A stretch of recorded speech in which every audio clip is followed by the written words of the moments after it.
shoot this one too. Just run. Shut the fuck up! Stop. Why is she angry at you? Making a cure would have killed you. Then I was supposed to die. That was my purpose. My life would have fucking mattered, but you took that from me. I've saved your life. What life? You heard it up top. We are about to get funky with some fungi because we are returning to the video game turned drama smash series, The Last of Us Season 2. Here on Normies Like Us with your hosts, Colin Deceps. Mike Celium, because I'm just a fun guy. Great names. This is J. Cole Miller. Miller. Cole Miller. All right. The big three. Put that guitar some down, would say. Jacob. Got my guitar. Ellie, play that guitar. Ellie. Got you this guitar. We We got gotta build guitars. houses, Ellie. Mm-hmm. No, we That's got right, we're guitars talking in the background on YouTube, so we're ready. Guitars. Oh yeah. You know, Mine's slightly out of frame. yeah, I know. I've seen yours. Yeah. Yeah. We're a couple musicians, but we're talking The Last of Us Season 2, based on The Last of Us Part 2, the video game. That's right. Wow. And so this season is interesting because we talked about season 1, which was the entirety of the first game in one season, where this is now going to be several seasons covering the story of the second game. Or at least they're saying, yeah. Well, so the seasons 2 through 4 are going to be covering the second game, which, in fairness, is a lot bigger in scope and scale in terms of like compared to the first game. And I did want to ask you guys up top, what's your experience with this game? Have you played the second game? Have you played the first game? And what's your experience?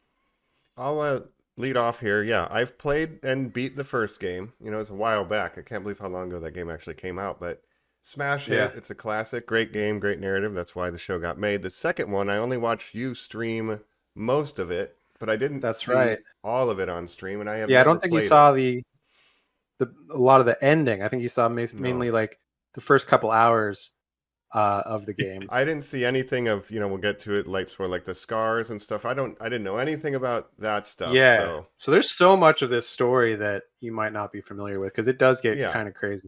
Which may inform Colin, my opinion because I'm not that connected to the game, but yeah, Colin. Yeah. Well, I'm very happy to hear that Mike and I are the same boat then. So former host of this podcast, Joe, and I used to live together. He had a PS3 copy of The Last of Us 1. Wow. There was no 1 in that title at the time. It was just The Last of Us. And I would come home and he'd sometimes be playing it. I've never played that game. Now, because of the Game Pass or whatever the version thing is for the monthly downloads on PlayStation, have the PS5 remastering of The Last of Us Part 1. Yes. And I have turned it on my portal, which is a lot of fun. A couple times. Yeah. Nice. And then, Jacob, I've seen you play The Last of Us Part 2, like Mike. Now, my memory of that truly is that you would be noodling with it maybe before jumping to a different game like Fortnite, or maybe this was like the Alien Fireteam Elite days. This is even before that, but I think so. I'll tell you. I'm excited to hear. But my memory of it is, like Mike said, nothing endgame. Just like literally you being like, okay, here I am. I'm behind some cover. I'm going to try to move over here. Oops, hold on. I'm kind of circling. Let me move. Okay, now I'm up against this wall. Okay, watch this. And you walking as Ellie and like bashing a guy in the back of the head with a brick and being like, isn't this cool? And me being like, what is this game? It's a very stealth-based combat game. You're infiltrating. You're taking people down. You're throwing rocks. You're, shooting people and whatnot. But I'll tell you. So I've played and finished both games. So I guess I'm the game expert when it comes to The Last of Us here. But The Last of Us Part 2, now if you remember, that came out a while ago. Actually, I believe was back in 2020. Whoa, yeah. A little time called the COVID-19 pandemic. Maybe you've heard of it. Was it during it? It was because I started streaming on Twitch a little bit just for That's my what it friends was. and stuff to kind of Okay. hang out online. And if you remember, I was playing this game on my former roommate, Cole, friend of the pod, on his PlayStation 4. I was playing it on that and streaming it to Twitch from the PlayStation 4, which was kind of an ordeal to figure out. But when I did figure it out, so I was literally playing it on a PS4. So that's how So long ago. number 2 is a PS4 game. Yes, but I think it's Yeah. been I did not remastered realize too. that.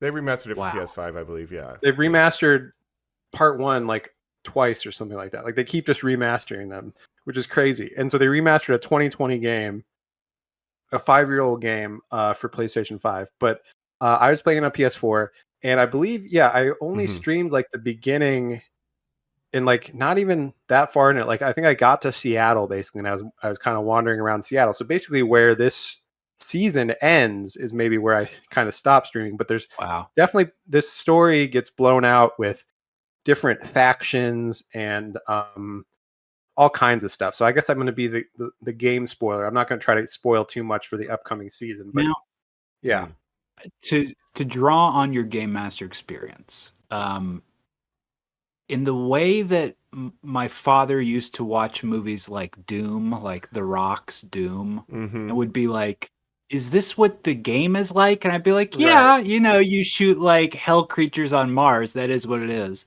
I have to be an old man now and ask you, Jacob, is this show what the game is like? Like, does it truly have moments like the meme of press X to pay your respects? Like, are there moments where you're like walking past your house and you see like all the gifts people have left in memoriam and like, you know what I mean? Like all the quiet moments? There's some of that. I mean, I think the part 2 is actually an incredible game, and it does some really interesting stuff.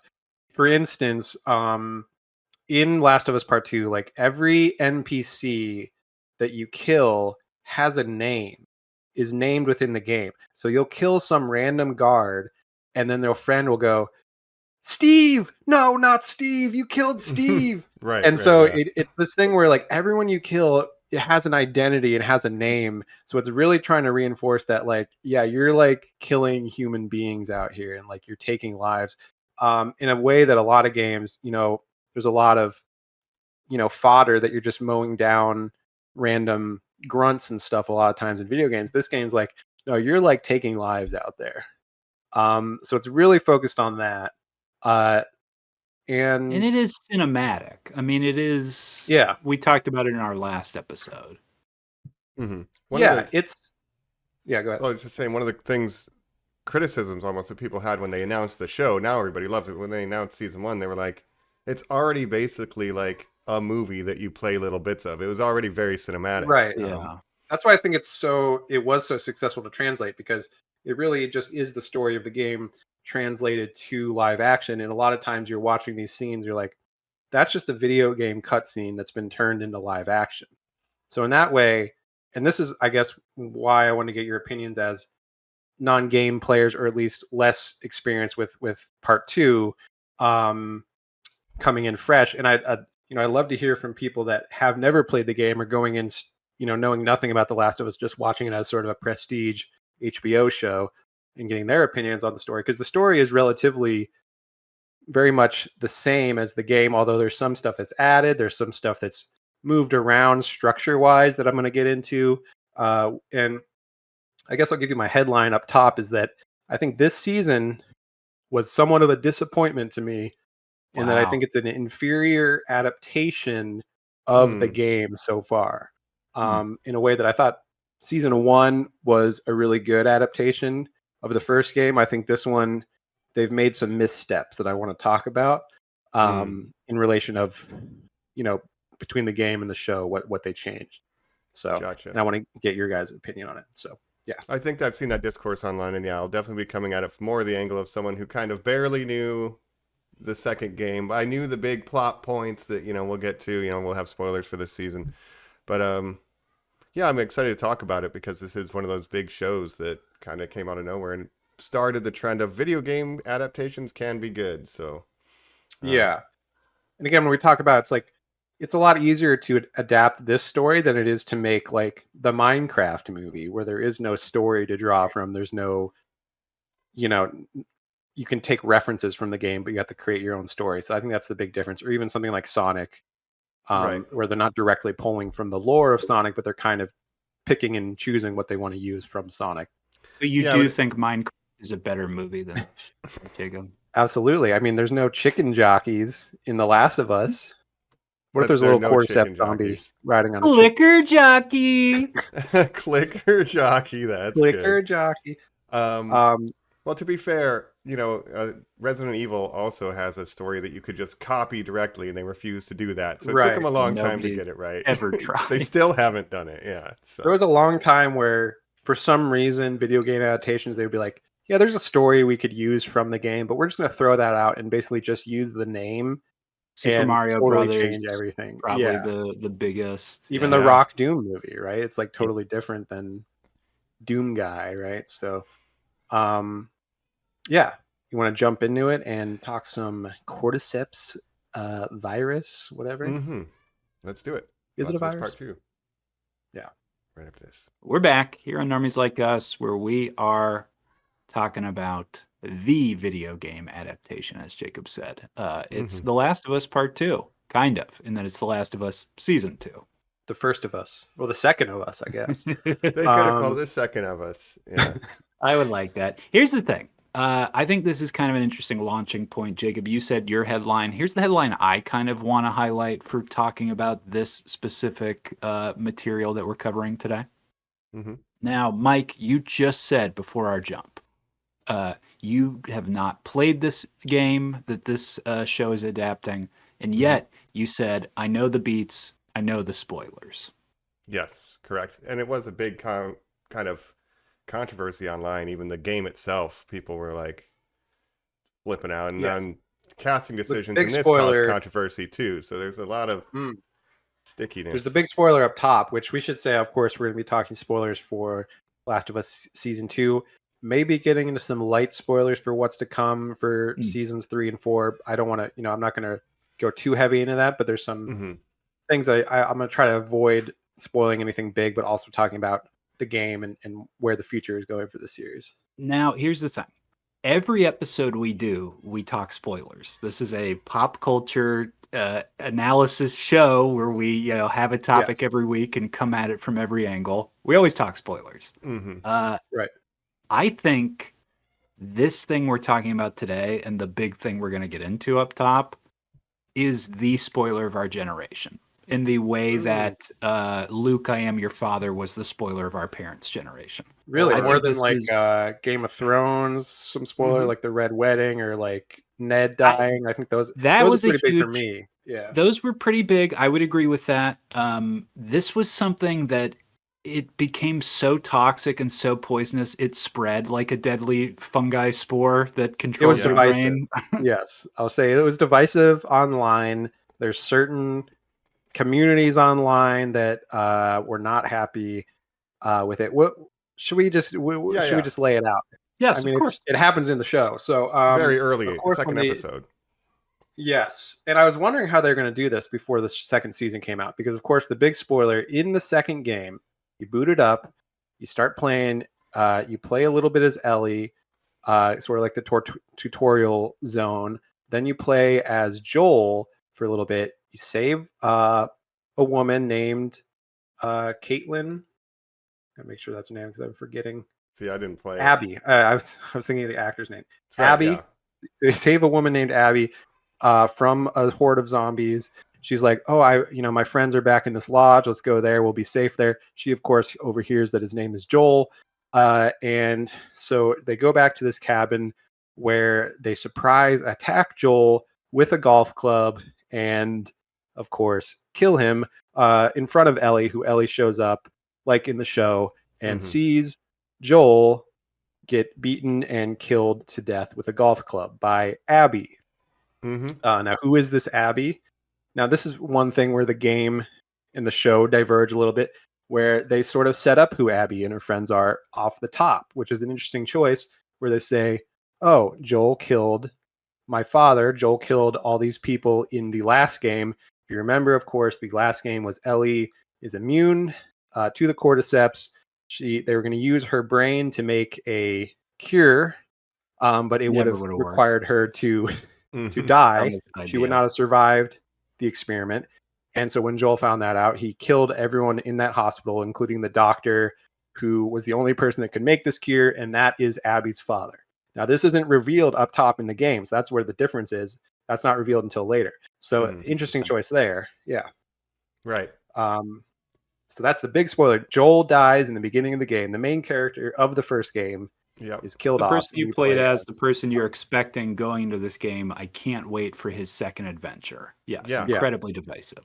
And for viewers of the show who didn't play the game and like HBO, like a huge selling point of the show is Pedro Pascal as Joel. A lot of people grew to love this character, and like those who didn't play the game and didn't know the spoiler, I'm sure it was a shock when that happened in season 2. And it really was a Game of Thrones kind of thing where it's like obviously HBO, same company. Game of Thrones, Pedro Pascal was in Game of Thrones playing Oberyn Martell, who has a very surprise death scene, of course, with the Red Viper. But of course, Game of Thrones is known for these surprising death scenes where main characters that you think have plot armor and are never going to die, like Ned Stark, the main character, there's no way they're going to kill off Sean Bean in season 1 of this show. Oh, they did. Okay. So it's a lot like that, I think. They killed And the that's kind of what they're Mandalorian in going front of Grogu in the second episode of season 2. Yeah. Crazy. Yeah. So that's the big moment. Yeah. And I was wondering how they're going to do that. Like, I was wondering just, season 2, they have this big name, Pedro Pascal. How are they going to make the show without him? Like, are they going to wait to do his death later? And they went pretty much straightforward with how the game works, where it happens in the second episode. And I was like, wow, okay, they're really doing this. Again, with it being so prevalent, like the fact that it is this thing that it seems like everyone who talks about The Last of Us has an opinion about, there was so much speculation of, well, if the game is being split into 2 seasons, he'll be around for this whole season, and the finale will be his That's death. what I thought. Yeah. I found it incredibly bold and wild that they just took him off the board right away. And I'm sure that's how gamers felt. Except when I was wondering, angry gamers. How they would do that first one, because there's just not enough material of Joel in the second game, because he dies in the beginning of the game. Really so early. it's like, how are you going to stretch that out? And now they have found a way where, like, okay, we'll bring him back for flashbacks, and that's how we'll get more Pedro Pascal in our show, But right? Yeah. the game, Jacob, does also have a time jump. Yeah. Okay. So it's the same time jump. It works better in the game, unfortunately, because Bella Ramsey, we'll talk about Bella Ramsey, but She a little obviously there wasn't enough time between the first season and the second season for her to age up into the role. In the game, I mean, in the show, it's like 5 years or something. And so she goes from basically like a 13-year-old girl or whatever to a teenager, like an 18-year-old or something. And she changes in appearance in the game a lot. So yeah, and then grows up. obviously we'll talk about our muscle mommy just did not have time to get big mommy milkers. Muscles. Yes. I don't know. What here's my question. What's the original timeline again? Like, how old is everybody? How old is Pedro Pascal in that first season to this? Well, it's like a 5-year time jump between Just the 5 first. years. Yeah. But yeah, So Ellie goes from like 13 or 14 to 14. 18, right? Yeah. Okay. 14 to To 19. 19. Okay. Yeah. But he says at one point he's in his 60s, and that's why he can't do this anymore, right? Well, he does look older. I mean, he's got gray hair. But I think he looks older than the first season, which they here's sort of my aged him up a issue, little bit. and I'll play my hand right now. I liked this season. I have a lot of problems with it that I'm sure we will be addressing. Right away, one of my first problems is, why is everybody playing old person in a local theater production performance? Like, oh, Ellie, if you just come a little closer to me now, or I'm like, Joel is not 1,000, or like the guy who owns the bar is not like, like a mummy, or like, Tommy has like a 4-year-old son or something, and he acts like an old wizard. Right.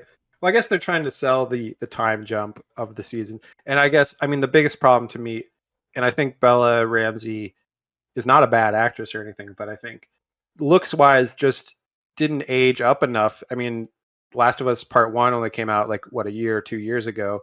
And so, yeah, unfortunately, it doesn't have the same drastic age jump from Ellie in the Doesn't game where work. it's like, oh, she's Right. much older now. You know, she I'm doesn't look fine. that much different in season 1. Yeah, I'm fine with Bella Ramsey, the actor, and just I believe they're non-binary, so whatever. Yeah, Oh, they them. But the Yes, we character call is it- female.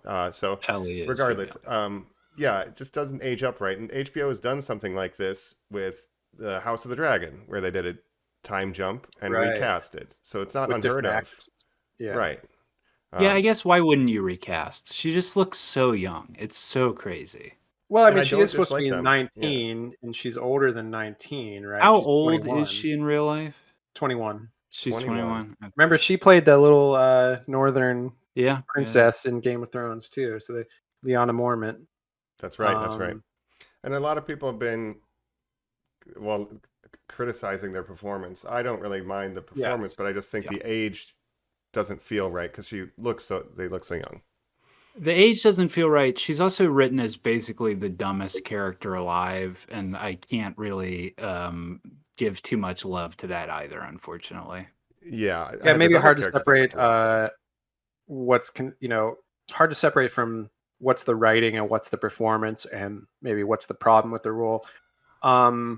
Now there is, a certain contingent online, of course, that are the anti-woke contingent, you might say, that when this game came out, it was very divisive because they say, oh, they're killing off our male protagonist Joel so we can focus on Ellie, Right. Focus And on there's a lot of that. girl and Yeah. woke.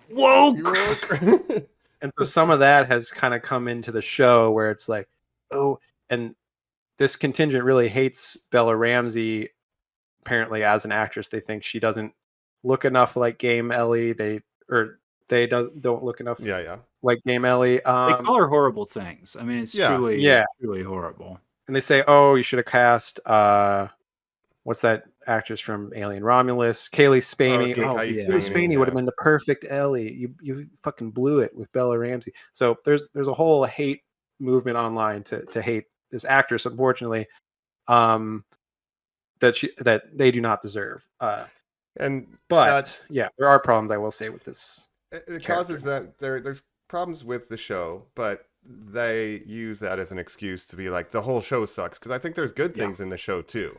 It's not perfect. It's not maybe as strong as season 1, but I overall enjoyed it. They went woke. Neil Wokeman. Yeah. Neil Wokeman.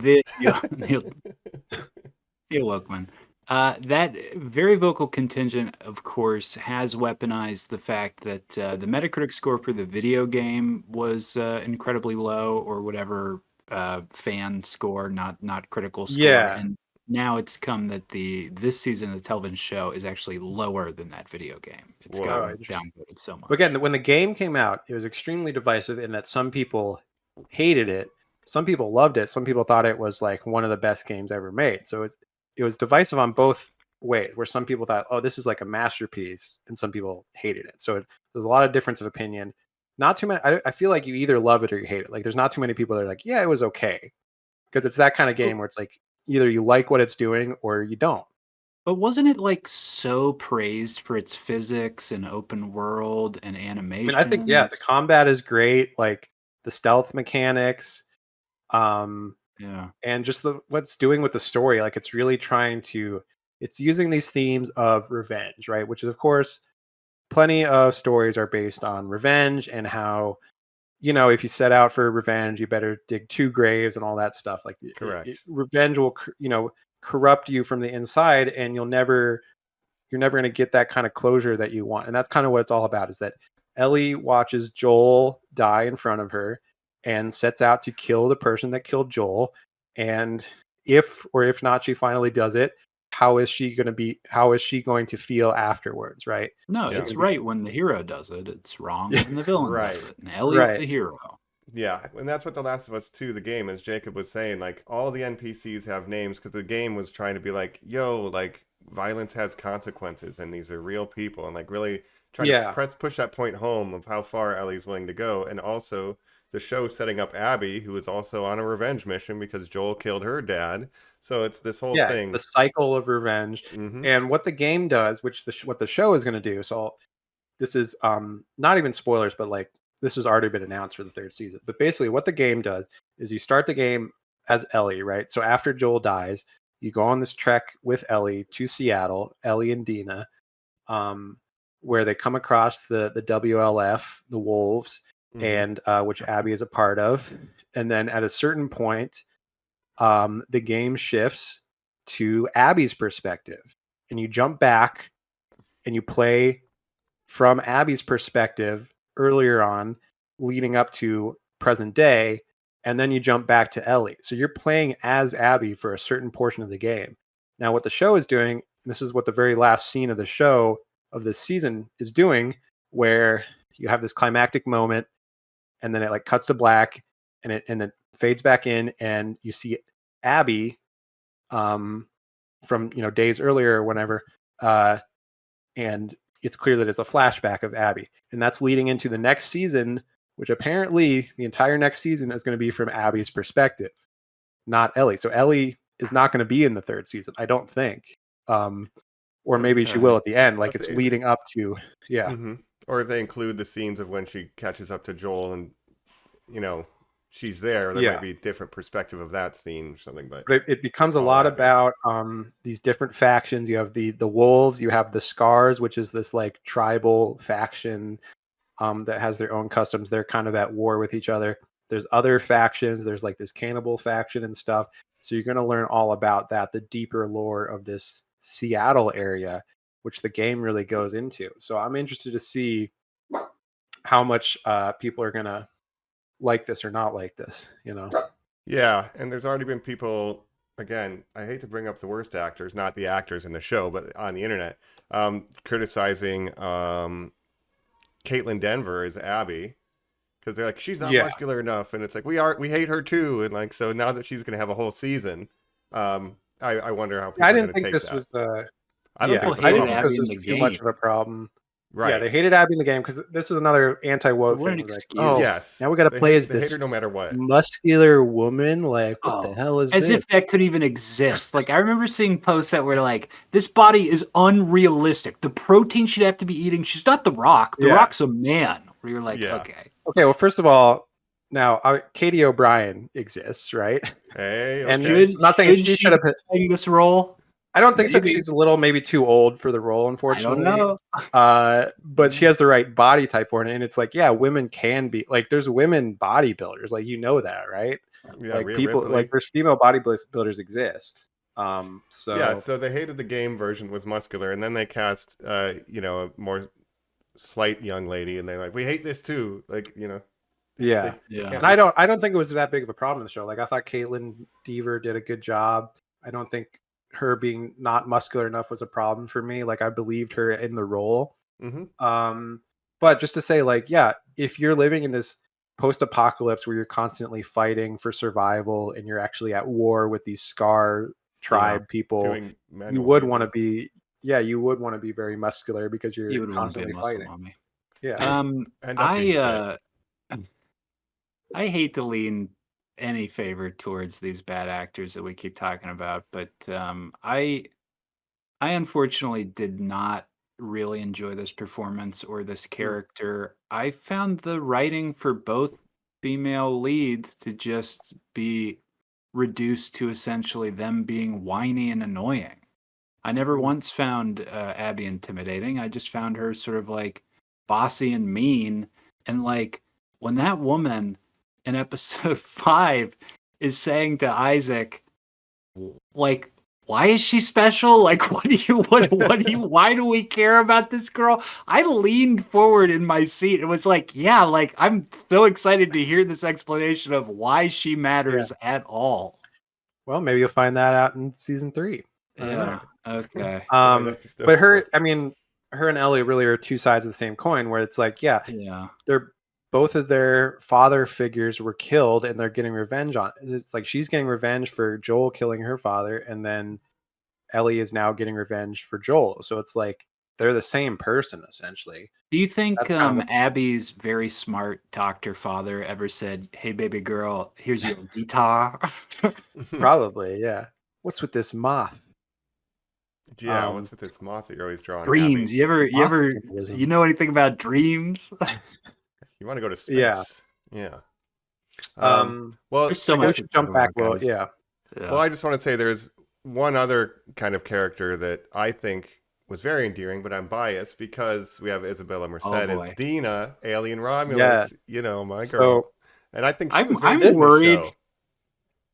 She's incredible in this show, Mike. I'm worried for Mary Elizabeth Winstead that like if she doesn't put something out soon, she might just fall out of favor with you. She Like might. you got a new girl here, dude. She needs to have a cameo in Alien Earth to get in my good graces. Yeah. Isabella Merced, she's up and coming, right? Yeah. Yep. Alien Romulus. Hawk Girl now. Madam Web, of course, our favorite Yes. Madam Oh, Web. God. Don't forget that. She was in that. Have you guys ever seen the Dora the Explorer movie? No. I know think she was it's Dora. fucking Right? phenomenal. Yeah. It's Is it actually it's good? truly basically a movie about a girl with autism and how everybody has to deal with her. Okay, I like that. I like that a lot. Actually. She's remarkable in it. Nice. Didn't McGee direct that or something? It's Jake Supernatural. Kasdan maybe, but Jake it's Kasdan. close to. It's maybe McGee produced McGee or Joel. Michael Bay produced even Michael horribly. Bay. Yeah. Paramount. Yeah, she's an up and comer. Of course, she's going to be Hawk Girl in the biggest movie of the summer, possibly I Superman. hope so. And I'll say she is a standout of this season. And I think in particular, game to show, this is one where like they actually improve the character Wow. with her performance. Like she stands out so much more to me than Game Dina did, where I didn't have any problem with Game Dina, but she was not the standout in the way that like I feel like Dina in the show is like a big standout of this season for me, where I'm like, wow, they really did something with this character. Or they made some changes too, where she's the one who's with Joel when he gets caught instead of, is it Tommy who's with him and sees he's also there? Am I making that up? I'm trying to remember. Like, so yeah, a lot of the details from the game. I played it in 2020, so I'm trying to remember from 5 years ago. But her relationship with Joel in the show is much more developed than in the game. Like in the game, I don't remember her having any kind of really relationship with Joel. And in this, it's like, yeah, they actually do have some scenes together, and they clearly have this sort of relationship. Almost to the point of like, my daughter doesn't like me for what seems like a year. Yeah. I've decided to have a new daughter. Right. And then she's kind of in between them, like, Ellie, why won't you talk to Joel? And that's the big sort of thing, is like Ellie kind of gives Joel the cold shoulder in the last like year of his life or whatever, when of course she finds out the truth about what happened in Salt Lake City. And from that point on, she's very distant with Joel and being like, I don't, not having the same father-daughter relationship that they once had. Yeah, and we kind of opened the show on, I think it's a New Year's party. And so she's already found this information out, but we as an audience don't have that information. We just know that she's like, I'm not a kid anymore, Joel. I can take care of myself. Leave me alone. Yeah, Dad. and this attitude. confrontation at the New Year's dance where she's dancing with Dina, they kiss. This older bar guy is like, "Oh, you fucking gay lesbos or whatever." Word. Right. In a church. Yeah, you're in a church. And then, of course, Joel comes in, pushes him, and tries to protect Ellie. And Ellie's response is like, "What the fuck? Like, I can defend myself. I don't need you coming in here being violent to protect me." And that's obviously a metaphor for what happened in Salt Lake City. Well, Ellie, if I turn my hearing aids up, I thought I was worried about you now. And yeah, but Joel is like, "Why is Ellie being so distant with me now?" He doesn't understand. And then Ellie feeling the guilt of after Joel dies of like, wow, like I didn't have the relationship with Joel that I once had, and now I regret it because he's not here anymore. And so that kind of hits hard, where it's like, man, I wish I could have said different things. I wish I could have done things differently. Yeah. It's not an uncommon theme, it's like, if you only knew how much time you had left, call your parents kind of thing. And that's a big theme of this season too, with, of course, I want to talk about the character of Catherine O'Hara, the therapist, and her husband, Joey Pants. Joe Pantalone. Oh no, I call him Joey Pants. Jacob, any of this from the game? So, okay, I'm trying to remember because I guess Eugene is mentioned in the game, but you never see him. But he has like a bunker where he's like growing pot or whatever, and that's you go there in the game. He But seems to be the Joel to what is the name of the male young character that everybody sort of Jesse? likes? Jesse. Oh, He seems to Jesse. be the Joel to Jesse, right? He was Okay, like yeah. sort of his mentor almost. From what I can remember from the game, there is some background info on him, but it's not the Catherine O'Hara character, Gail. I don't remember her from the game, so I think I think they added her, or just expand. Maybe you hear about her in passing as a character that's in the town, but they really created this character for Catherine O'Hara. It seems like in these therapy sessions that she has with Joel, that's not in the game. That's all original for the show. And then this whole scene with Joey Pants and Joel, this scene in the woods, that's all original to the show. Catherine O'Hara, we talked about recently, Beetlejuice. She's a huge Emmy Yes. winner for that. What's that Canadian Schitt's Studio. Creek? Schitt's Creek. It was a big thing with Schitt's Creek with Dan, Eugene Levy Leavys. and Dan Levy. Yeah. Joey where it's like a Pants. rich Joe family that's Pantoliano. moved to a small town after they lose everything. And yeah. I've never watched that. It's a Joey. Yeah, it's a half-hour comedy. It's fine. Interesting. Joey Pants, pretty big character actor. I think we'd all maybe most know him from The Matrix for our generation. I know although it this seems steak isn't real, but it just tastes so good. Ignorance is character bliss. cipher. Yeah. Ignorance is bliss. Yeah. He's such a wonderful character. But probably The Sopranos, Jacob, is He has a maybe great, his most he has notable? a great season in The Sopranos where he plays sort of a villain to Tony Soprano. Interesting. Yeah. Nice, yeah. But so And yeah, this he's a is a great actor. change, right? And I like this therapy stuff. I like this angle with Catherine O'Hara, and like later we find out what went down. And We've the heard about slow- Eugene before. Yeah, the slow reveal of like where in the first scene with her, he goes into this like therapy session and she's like, I'm sorry, like I can't get over the fact that you killed my husband. I fucking hate you. Yeah. She's smoking weed. It's like, all right. Yeah. She does therapy and receives weed in payment, which I think is very funny because there's obviously no currency in the post-apocalypse where you're just trading things, right? And one of the things that you're trading is just weed. And Or whatever you can get, the barter system, like Joel trades a bunch of weed and Legos alcohol. for a cake and a guitar or something at one point. Yeah. You're trying to disassociate from the reality of life. They should really just take mushrooms. Weed and alcohol. Yeah. Oh wait, we can't do that now. We're gonna get cordyceps. But I like the therapy angle. Yeah, we hear that Joel had killed her husband, but she still is trying to perform her professional duty, and like she has this conflicting kind of antagonistic relationship with Joel, but she's trying to work with him as he talks. Ellie won't talk to me. What do I do? You know.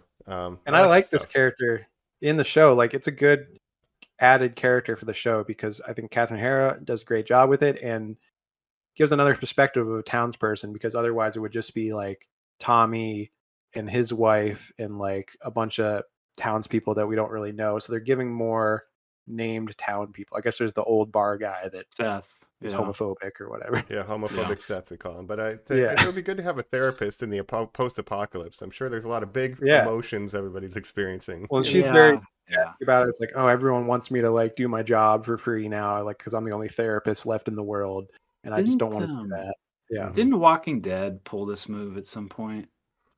Like the community with the therapist and there was like a preacher that was always talking about God and stuff.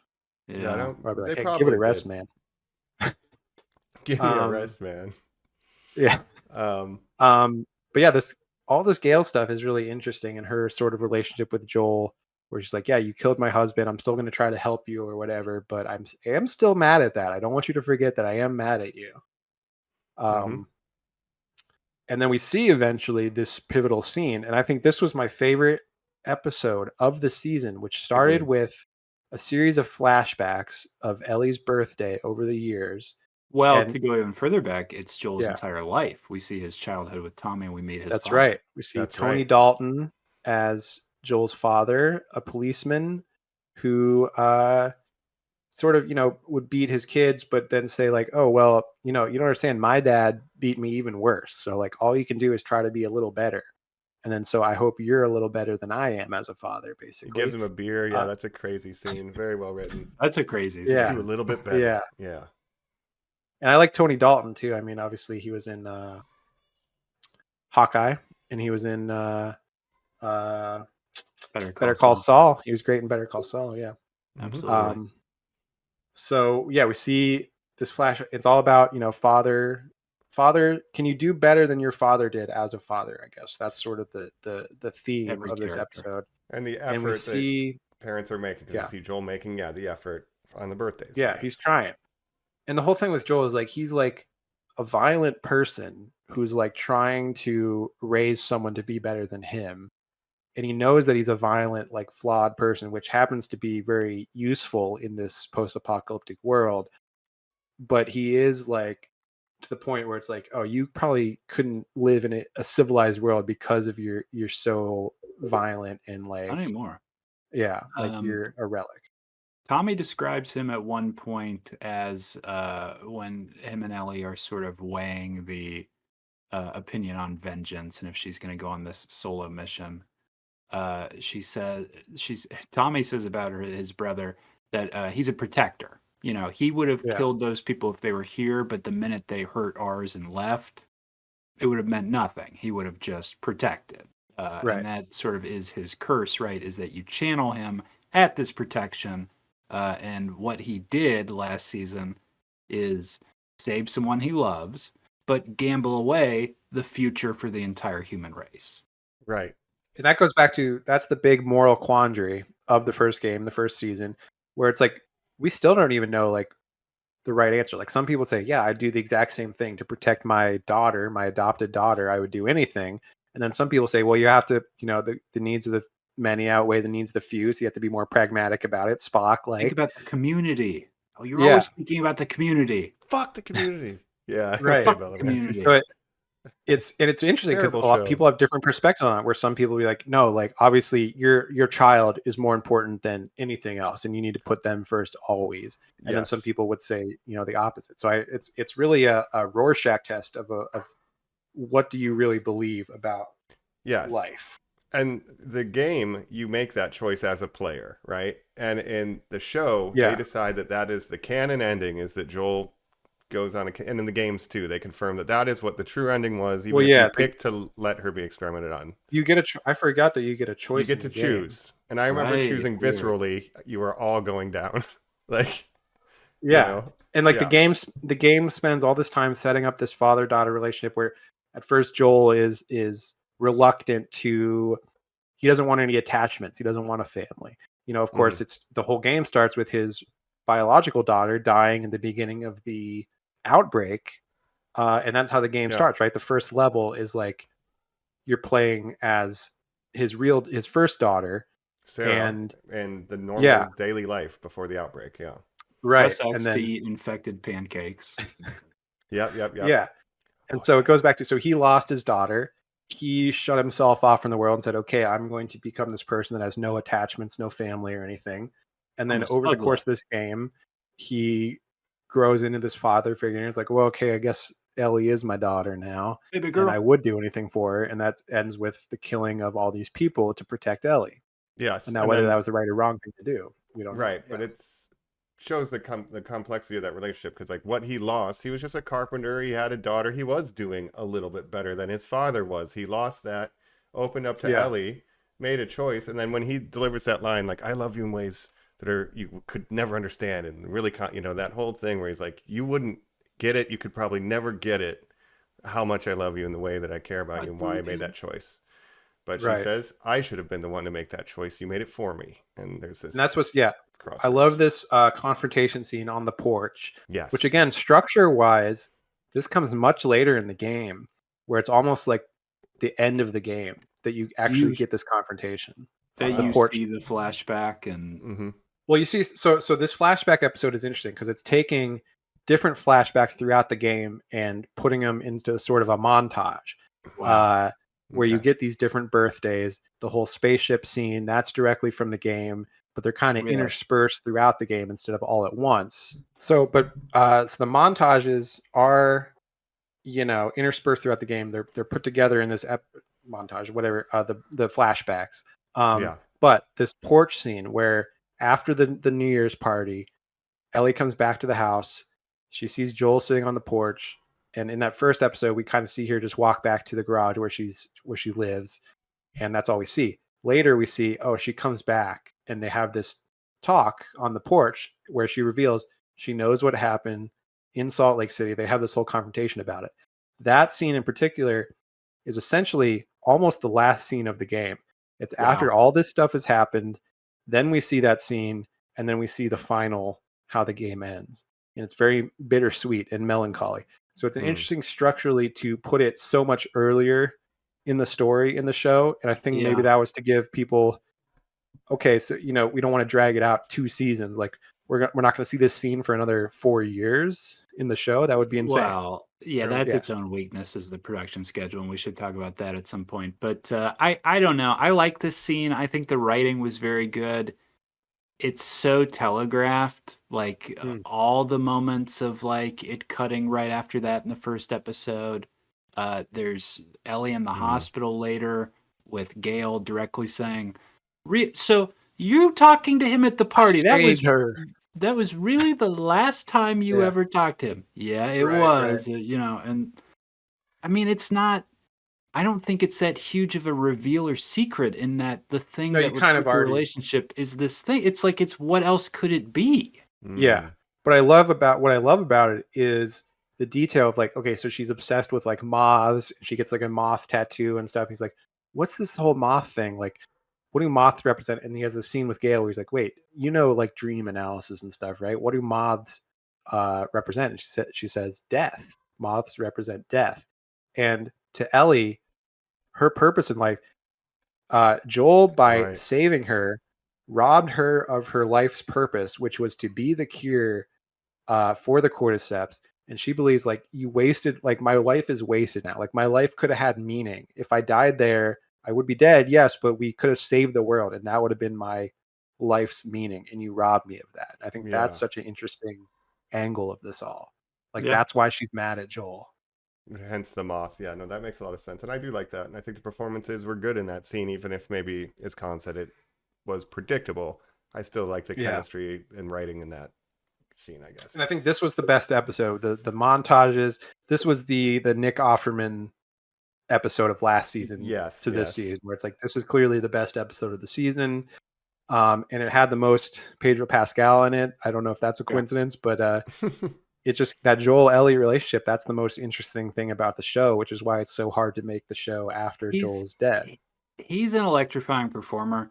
The scene in the bar with Seth, where he's like, "Hey, new guy," and he's like, "We've been here 3 months," and they kind of have this kind of friendly little standoff. But when Seth says, "I'm not that useless, I used to be a cop," Pedro Pascal is such a good actor that you can see in his eyes him thinking about how his father was a cop. Like, he just, like, how does someone perform that, I guess? Yeah. And Pedro Pascal is interesting. Like, now people are starting to get like, oh, Pedro Pascal's in everything now. He's overhyped. Like, Hollywood's really trying to push him on us and stuff. It's like, well, I think he's getting a lot of work because he's good. And like, like his star is rising ever since Game of Thrones. Obviously, his breakout role. He was a working actor for a long time in supporting roles, like for like 20 years before he really broke out, which is crazy to think about. And now he's an A-list, Hollywood superstar who's going to be Reed Richards. He's the Mandalorian. I mean, he is kind of everywhere. But Gladiator 2 was such a bad choice. He's made some weird. And it's like he is in everything to a certain degree, where he doesn't seem to say no to things, where he is in so much stuff. It's like he was in that movie with Nicolas Cage. The God damn. It's like, why are you in this movie? We wouldn't have had the meme without it. Yeah. He did do a good meme. Yeah, he's in Gladiator 2, but he's not even the main character. He's like Lord. Yeah. He's like he was Maxwell Lord. Not a great choice there. No. He was in Gladiator 2, like you said, he's not the main character. He's like the third supporting lead. He is at the point Idris Elba was at 10 years ago. It just seems Hollywood's like, oh, okay. And now we need a guy. Let's get Pedro Pascal. But but if you use him right, I think he is good. Yeah, and he's really good in this. Especially He's a great choice for Joel, I think. Yeah. Yeah. I mean, what's your favorite Pedro Pascal role that you've seen him in? Do you like him in this? You hate to say that. Yeah. Well, you just hate to say that the Red Viper, because it's like the first thing you see him in, and you're like, oh my God, this is so electric that like you get a career for this. Like you break through so hard that people are like, you're a movie star, I guess. So either that or Mandalorian. Yeah, for me it is Red Viper, and because I'm such a big Game of Thrones fan, I knew that character for the books, and then seeing him in the show being such a standout for one season that he's in the show, and just electrifying the screen whenever he's on.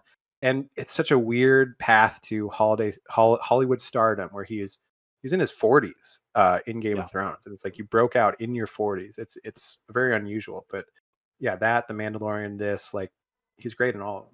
Yeah, and when you see him in real life, he's so like kind of kind and like almost jovial and stuff. But then when he's playing these serious roles, he has this like poise and this stoicism, and it's like, man, this guy he's very different in real life than Joel as a character, for sure. Like he's very much more like he's a charismatic guy. He's just a very nice, outgoing guy. He says things like "Yes, Queen" and "Go, bitch." Like he truly is. He's an ally. Yes.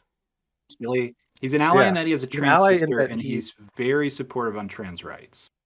Well, I should say, he's not even just an ally. I mean, I don't want to speculate on his sexuality, but there is a big open secret that he's not, he's either bi or whatever he is. He's not exactly heterosexual, I shall say.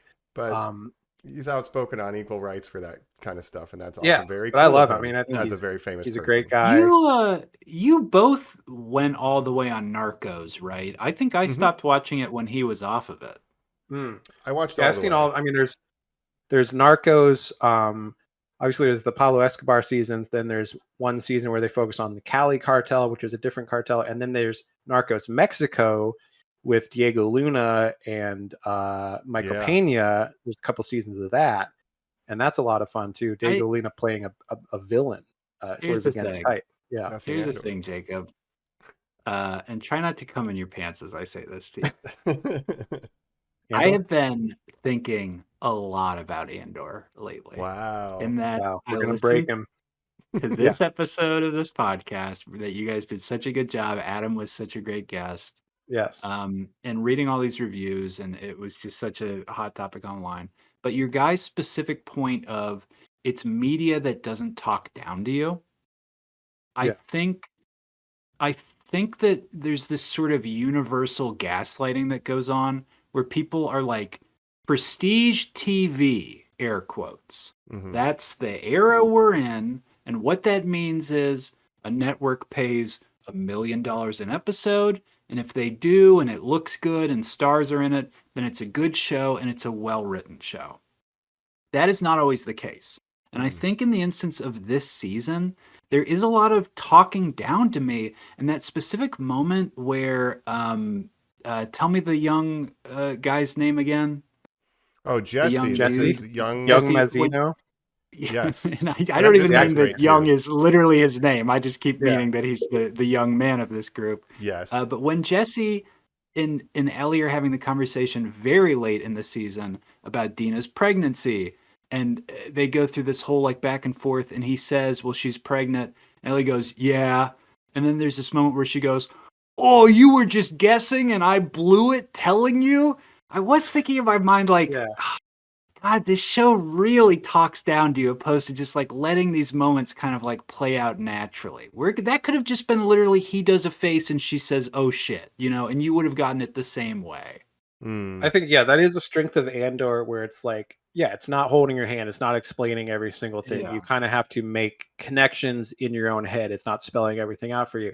And that's something maybe this show does. You could say maybe that's the Craig Mazin effect, the writer of the show, the showrunner.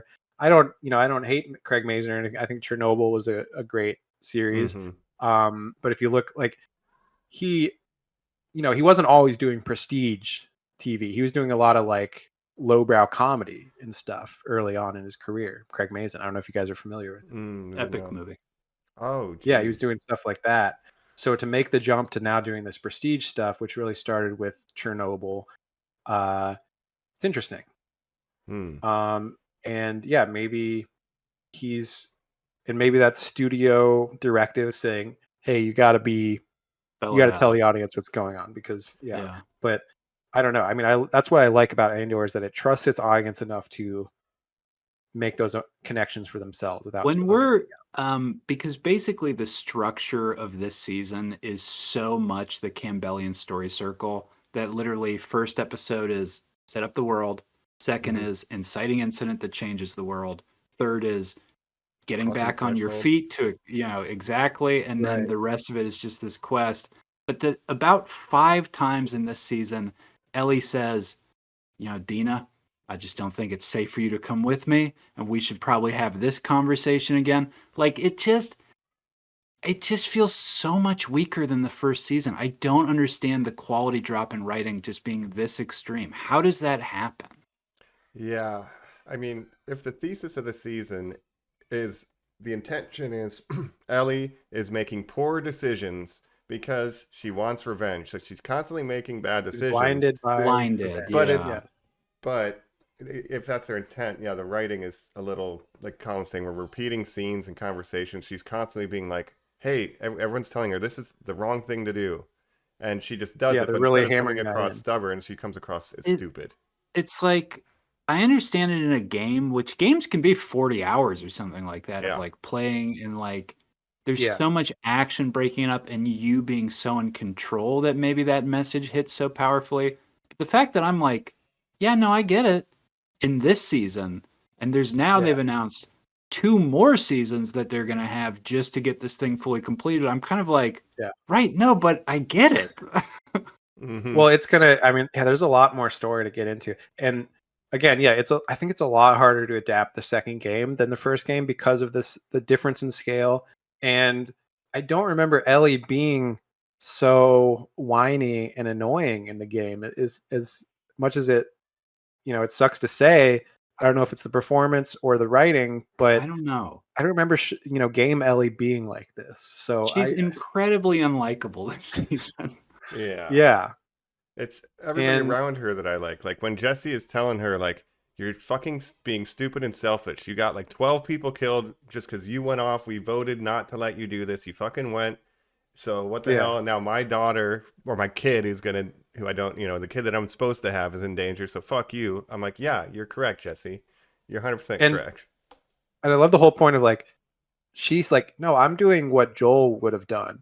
And then he's like, no, like Joel would have stayed in town and he wouldn't have gone out seeking revenge. He's a protector, like you said. So like, you're actually not doing what Joel would have done, and you don't understand that. And the scenes where like Dina's prepared, she actually knows how to go out on an expedition. Like again, it's like it's a fun comedy scene, but it only reinforces like not want me to like your protagonist. You're making her seem so dumb. Right. And again, I think is great in the show. I just think Isabella Merced's so charismatic in this role. Again, she I don't remember much from the game. It's interesting they change. I mean, in the game, Dina is Jewish, and that's kind of like a big part of her identity. And at one point, you're like hiding in a temple, and she's talking about Judaism and stuff, which is very strange. And again, Neil Druckmann is Israeli, I should mention. Neil Druckmann, the head of Naughty Dog Studios, the creator of Last of Us and stuff. And then, but to make her Hispanic is an interesting change for the game, and to drop the Jewish angle, and then also just making her more of a character. Where in the game, it's like, yeah, she's Ellie's love interest. She's there, but she doesn't really seem to have a personality of her own. Yeah, and maybe I'm sort of happy. Pregnancy is the big angle and story for her in the game. Right? Yeah, the pregnancy, and of course, it's Jesse's kid, and she's bi, as it's revealed, where she can be attracted to men or women, whereas Ellie is fully into women. And but of course she has this attraction to Ellie, and she's like, look, I like you in a way that Jesse's not the one. Like, he was fun for a certain amount of time, but he's not the one. You could be the one, kind of thing. Wow. And then Jesse having to reckon with this, she's having my kid, she's now in a relationship with this other woman, I got to deal with that. But then of course Jesse, as we see in this season, Right. He's dead. Big That's big twist is that they kill Jesse right after they have this really nice scene where it's like, you know what, we're all right with each other now, Ellie and We're gonna Jesse. figure it out. Well, the 15 times he said, "I can't die today because I have a kid now." yeah. Right. It's like, yeah, Let me you're tell not ya. long for this world, buddy. Yeah, as a watcher, Your you're like last day on the force. You're gonna retire. little, One more. yeah, X's for eyes, basically. Yeah. Yeah. Right. Um. So, and that's similar to the game. Like the whole scene, yeah. Abby comes in, kills Jesse, and takes Tommy hostage, and threatens to basically kill Tommy. Who Tommy follows them Comes to with Seattle. Jesse to look for them. And And so that's where kind the of where we season leave kind off of ends. cliffhanger. Yeah. That's our big cliffhanger, yeah. And it's something that did hook me to come back, but also I found incredibly frustrating because I don't believe for a minute that Ellie's dead or whatever's going on. That was interesting because I don't remember They do that the gunshot scene where cut she to goes, black. no, pow. Yeah. Yeah, which is very funny editing where it just cuts. She goes, no, and then it just cuts to black. Mhm. I don't remember that from the game. This is, I believe, where it. But this is the thing: is in the game, it then you have this big scene. It cuts flashback, and we're playing from Ellie's perspective or Abby's perspective Abby's. for many hours My before third going back to Ellie. complaint of being an old man on this podcast, I'm kind of losing the ability to understand time jumps. Like I'm kind of like fully like don't grasp things. And when it cuts back in this whole thing where it says Abby day 1, I'm like, what on earth does that mean? Day 1 of this season? But what is that? No, this is like it truly scared me. I was like, is this like 15 years ago? Like I don't understand where we are. Right. If it's doing what the game did, I think it'll be a couple years time jump back where we see we spend a couple years with Abby, get to know her, get to know the world around her. WL. Yeah, and that's another divisive thing about the game is like you're playing as Ellie, you're playing Ellie. They make you hate this Abby character who comes in and kills Joel, the main character of the last game. Oh, she's the villain. We got to get her. We got to get revenge on her. And then at a certain point, it cuts, and then you're playing as her for a long period of time in the game. It's the idea that when I'm playing Legend of Zelda and I'm playing Link, halfway through the game, I would become Ganon, and he would be like, and here's my, of course, sad backstory. Like, no, that is an incredible concept for a video game. Yeah. It's a wild choice, and to be like, look, this game is all about how the cycle of revenge will corrupt your soul and all this stuff. And it's like Ellie and Abby are the same person. Like you hate Abby now because you don't understand where she comes from. From her perspective, she hates Joel for the same reasons that you hate Abby. So it's like, Ellie, is she a bad person or is Joel a bad person? Or are they both bad people? That kind of thing, you know? Ellie was also raised as a Firefly or by the government. Yeah. If you remember, she was, the reason why she's immune is her mother was bitten when she was being born. Like, when she was in the womb. So she was born as her mother was like turning or had already turned. So when she's talking about when Dina is asking like, who was your first kill? And she's like, oh, you don't even want to know, like my first kill, because technically it was her mother, like straight out of the womb. And then she was raised by the Fireflies, and eventually given to Joel to transport across the country to, be here. And that's when he killed basically every Firefly. And again, this sets up Abby's whole thing. She's a child soldier who gets picked up by the Western Liberation Front, WOLF, WLF, which is the Seattle. Please explain all this, Jacob. Yeah, so this is what's kind of going on in Seattle. So you can kind of see it every like major city. There's the not FEMA, but what are they called? I think it is right. Fedra. Fedra. I think in our world it is FEMA. Yeah. It's basically, what if in a post-apocalypse FEMA became the military like overlords, where it's martial law basically, where the Fedra controls every city, like what citizens can do. We see that a little bit in Boston, I think, right, where Joel is in the beginning of the game, and how controlling over the citizens they are. So you have like this military state basically. That's when we get introduced to this Jeffrey Wright character, which is, now this is interesting. Jeffrey Wright played this character in the game, like his voice and his likeness in the game. So he's one of the few where it's like we're just using the same actor, Jeffrey Wright, because he's a, very good actor. He's a big name. How do we feel? This is Gordon from Mike, your favorite Batman movie. Yes. Do we like Jeffrey Wright? I like him. I do like Jeffrey Wright. Westworld. Yeah, he's a great actor. Westworld, yeah. In a bunch of Wes Anderson movies and stuff. Yeah, I like yeah. Jeffrey Wright. Yeah. What do we think about Josh Josh Drake Peck? and Josh? Josh Peck makes a Yeah, cameo. Josh so Peck which cameo. one? Which one is he? He is He's Josh. Peck, okay. yeah. He's the less problematic one. Yes. What's One going of on them- here? What is So this? he started this whole TikTok career where he was friends with a lot of these like TikTokers and like David Early blind Dobrik people and too, people yeah. like What? that, like vlog people, if you know anything No, he's a about that. movie star, dog. Mike What and are I you know talking things about? of Josh Peck. Well, he was a TV, pivoted he was a to do Nickelodeon internet star. stuff for a little He bit. did a couple movies. I don't know. I guess, couple. yeah. But But he really got into the internet thing. yeah, Mike and I know a lot from previous work that we've done with these the a Josh lot of Peck these lore. vlog people. Yeah. So I was And then surprised to see Drake him. Bell was the one that's problematic that we shouldn't talk about. We it, don't- but the He's a name Drake has pedophile. taken a lot He of was L's. also molested. So yeah, Right. it's some horrible yeah, it's a stuff. lot of problems. He's there. maybe been brought back into society, Jacob. I'm not sure he's canceled anymore now that we know that he had a bad boy past, unfortunately. Right. Well, there was the whole documentary about what was going on with Nickelodeon and the Amanda Show and all this stuff. Amanda Bynes, very sad stuff Turns out going being a on. child star in the 90s was a horrible time. It's not good. Yeah, it's not good. Dan- All Dan any of Snyder. us wanted. Right. Yeah. I want to be on all that. This No, is you what did we- not. Oh, Mike, I was Right. literally about to say, get me Right. there with Keenan, put me in the bathtub. Sagging back in bed. Yeah. I loved it. Keenan seems to have out of all these child Mhm. stars had the best life where he's just like, yeah, I went from the kid SNL to the adult SNL and I I just just stayed do on sketch comedy and that's it. that. Yeah. But yeah, But yeah, so Josh Peck cameo for some reason in this one scene, very strange. showing us the wolf grunts and how they're just talking shit. And then he said, I'm not going to kill him. And he killed him anyway. It was so funny. Like, we're just wolf grunts. Yeah. They're setting up. So essentially, they're Fedra. So They're that's Fedra, Seattle's that's right. Fedra at the time, and Jeffrey Wright is a sergeant or something in Fedra, Mhm. who sort of becomes disillusioned with Fedra and joins the WLF, which is sort of this revolutionary group in Seattle. That's right. like, we're going to overthrow Fedra and basically become the leaders. And so Mhm. that's what WLF is. And And he then we seems to be the leader of the WLF.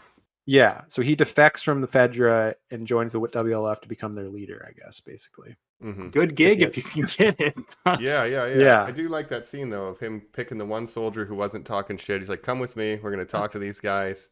Throws Yeah. a grenade in there. There's a then grenade says, in. Make And a then choice. in the game, you actually see the remains of that truck. Like you see a Whoa. truck with a bunch of like burned bodies inside. I of it. thought that's what it was That's when fun. Ellie and Dina found them in this, when they find the tank. Mm. Ah. Well, basically, a lot of shit went down in Seattle. Yeah, where they overthrew. And that was Fedra, 10 probably- years ago. Yeah. So again, I'm a Charlie from It's Always Sunny at that board. I'm like connecting strings where I'm like, Yeah. okay, 10 years. Where does that put So keep in everybody? mind, so Abby Mhm. is a former Firefly who joined the WLF after the Fireflies were basically wiped out after Salt Lake City, right? Right. So that was 5 years ago. She's been in the WLF, I guess, ever since. Mhm. And Right. then they've So- got and this she said territorial she was war going on in Seattle. 19 when her dad died, so she's 24. 24. Yeah, I think she's a little older than Ellie, but still, A you know, little early girl. 20s. Early Yeah, 20s, mid 20s. Yeah. but But, yeah, and so you have Jeffrey Wright. You have this war going on in Seattle. Where you have the Scars, this mysterious tribe. yes. We My learn about them God. on the journey to Seattle. Like Yeah. we find like some of their dead bodies. We learn there's somebody killing. You know, so we start to get hit bits and pieces on the way. But Yeah, What's your guys' relationship with post-apocalyptic and/or zombie media right now? Because I've maybe fully lost my patience since our Walking Dead days. Where now when Yes. I'm watching these like cults or like the cannibals in season 1, I was like, okay, that's fine. This I'm fully like, don't waste my time with any of this, please. well, you're not Yeah. going to like the next couple seasons. Then Great. if that's the case. But yeah, of course, from The Walking Dead, we know that every post-apocalyptic community has to have one weird One? thing about them. hmm either they're You can, of cannibals. course, live with us, except we eat only butterflies. And you're like, Right. yeah, all right. Or you have like a Negan situation, Backward or baseball caps. The governor, he had a whole collection of the stuff. governor. Yeah. By the way, so The Walking Dead, of course, ended 2021. No, it hasn't. No, it didn't. Do you know Still how back. many? Are you aware of how many current spin-offs of The Walking Now, Dead there are? I've said this before. The greatest title of a thing that has ever existed is, of course, the spin-off Walking Dead, Walking Dead. Daryl Dixon, The Book of Carol. The Walking Dead, Daryl Dixon, The Book of Carol. That is like, there's so many, Jacob, there's so many Walking Dead spin-offs that they can't have normal names anymore. No. I'll tell you what, there's 3 currently active ones that all feature a pair of original characters, a male-female pair. So you have the Daryl and Carol show. Okay. You have the Rick and Michonne show. Right. And you have the Maggie and Negan show. What an odd Whoa, pairing. how does that work? Wouldn't she never And want to hang if out you remember, with Negan killed Glenn, her husband, Yeah. if you recall, but he's been since gone through been reformed and stuff like that, and now him and Maggie. She left that show to go on to better things. Yeah, the show to go on to a left thing to that she got canceled. Yes. Yeah, And then she's immediately like, you know what? Maybe you build a whole show around me. Yeah. Mm-hmm. And they're all taking place in different places. Like the Daryl and Carol stuff is in France. Yeah. I believe, Negan and Maggie are in New York City. It's called City of the Dead or something City like that. of the Dead, yeah. And then The Ones Who Live, which is the Rick and Michonne show. Oh, baby. I forget where that's at. The Ones Who Live. Jacob and I used to go over to people's houses to watch that show every week. Used to be we would talk prime an hour viewing. afterwards to say, I can't believe this person died. I can't believe any of this. Something that sometimes The Last of Us kind of effectively pulls off as well. I couldn't believe that that guy died. But the idea that none of us watch any of these spin-off shows is incredible. I was thinking about it. I was like, should I just watch all these dumb spin-offs? All and see of which Dead one's the best? City. Should I get really into Dead City? I mean, if you remember my history with Walking Dead, where you jump back on.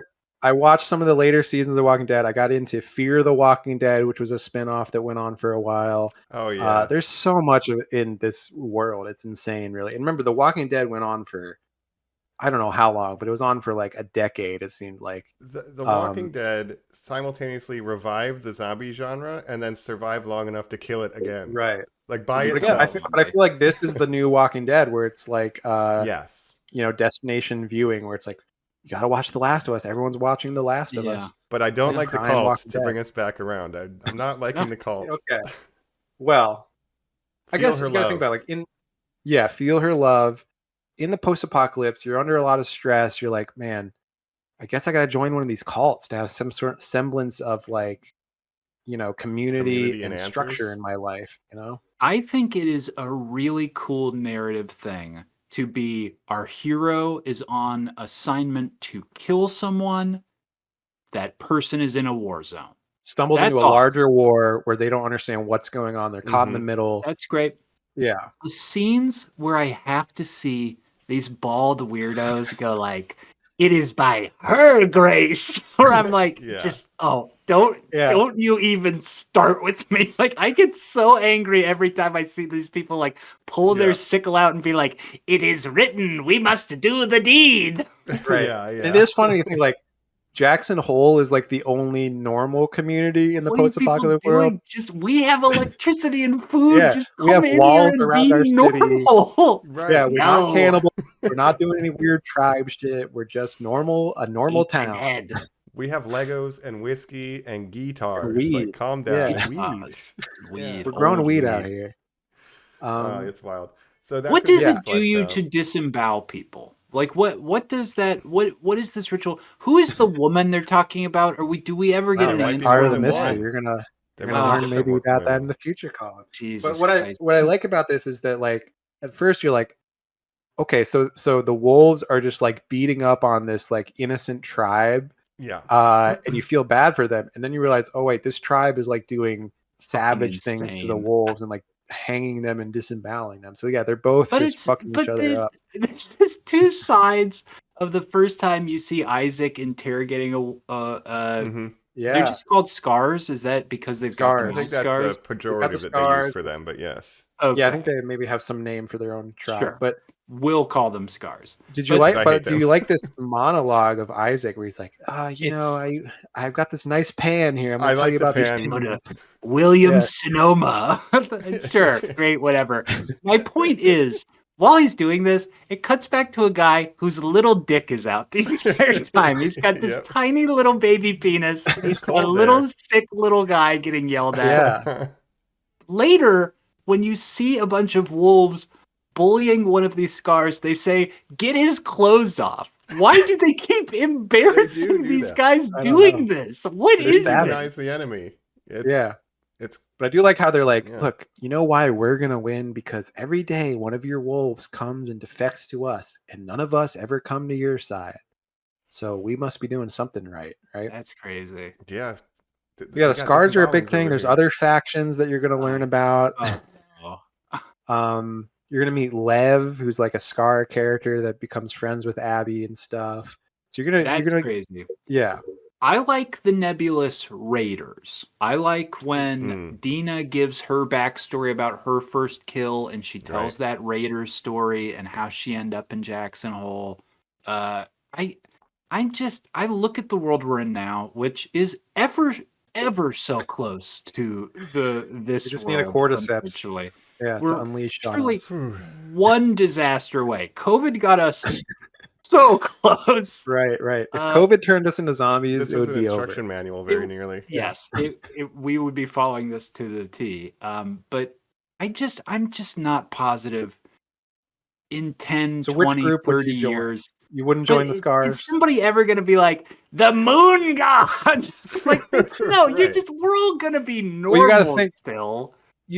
People that were alive pre-outbreak are more normal, but you gotta understand kids and people that are under like 20, they don't know a different life. So people that are raised within this Scar tribe, they don't know anything different. know That's like nothing. their entire Skibbity life. toilet tribe. Yeah. Yeah.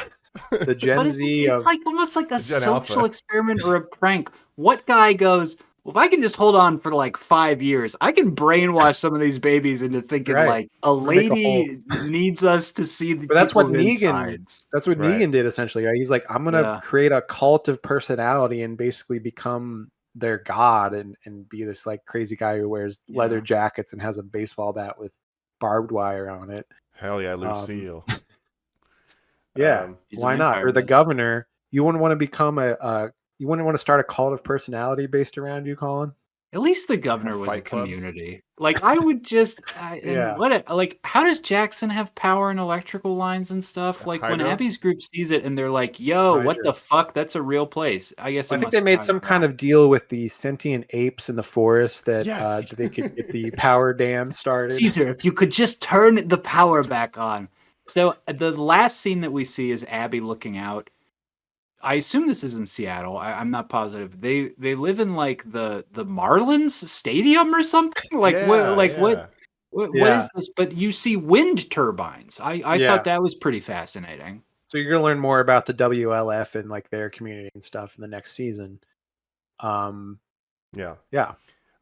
They live in the Seahawks Stadium. What is this? Yeah, I it reminded guess me so, of yeah. Fallout 4 when they're living in Wrigley Stadium or whatever. They're growing plants out by the Green Right. Monster. Yeah. Yeah. Wow. The Diamond The City Diamond. or whatever.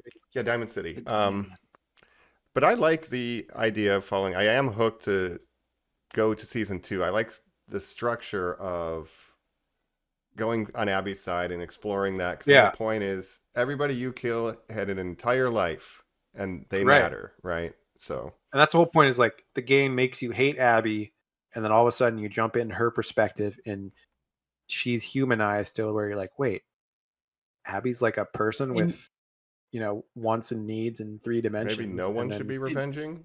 Yeah. Yeah. And by the time of that jump, Ellie has killed Owen and Mia and these other Yes. characters. So Okay. I want to talk Yeah. about this because this is another big change. The scene where she kills Owen and pregnant lady, whatever her name was. Mhm. Well, first she kills the nurse, right? Nina, I Now- believe. Nina. Maybe I'm Let wrong. me look it up here. But yeah, I know one of them's Mia. I think. Nora. Nora. Yeah. I knew it was 4 letters. Nora with an is the N. nurse that she first killed. Now, I want to talk about this for a second because the actress that plays Nora, Tati Gabrielle. Now, she has a very interesting relationship with Naughty Dog. I don't know why, but Naughty Dog is constantly using her. If you remember, she was in the Uncharted movie, a Naughty Dog game. Yep. She also was in this, and then she's also the lead character of their next game, Intergalactic Prophecy, Adidas or whatever Space Sword game. Yeah. Yeah. I don't know anything about that game. That's interesting. So Naughty Dog's new game that's coming out soon, or not, maybe not soon. I don't know when it's coming out, but it's their first original game since The Last of Us, I guess. Is it a Neil Druckmann game? Yes, it's a Neil Druckmann game. It's called Intergalactic: The Heretic Prophet. And she is the Book of Carol. Yeah, the Book of Carol, Rebel it's an Moon, action the adventure Stargiver. game. It's a sci-fi, like cyberpunk-esque game where she's a ship. She's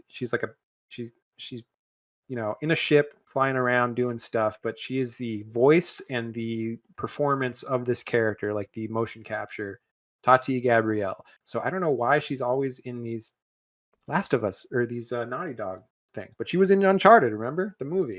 She was the heavy. That's that's probably Neil Druckmann sees that. It's like, oh, this person's good. Let's put him in some projects and just now. Yeah, she's fine. I don't know. She was in the Sabrina show that I liked on Netflix. She was in Sabrina. She was in You. That's that show about a serial killer. You. Also starring Colin's favorite actress before she got big, Ortega. Jenna Ortega. That's right. So yeah, Nora. So she kills Nora, but the Mel and Owen. Mel is the pregnant lady.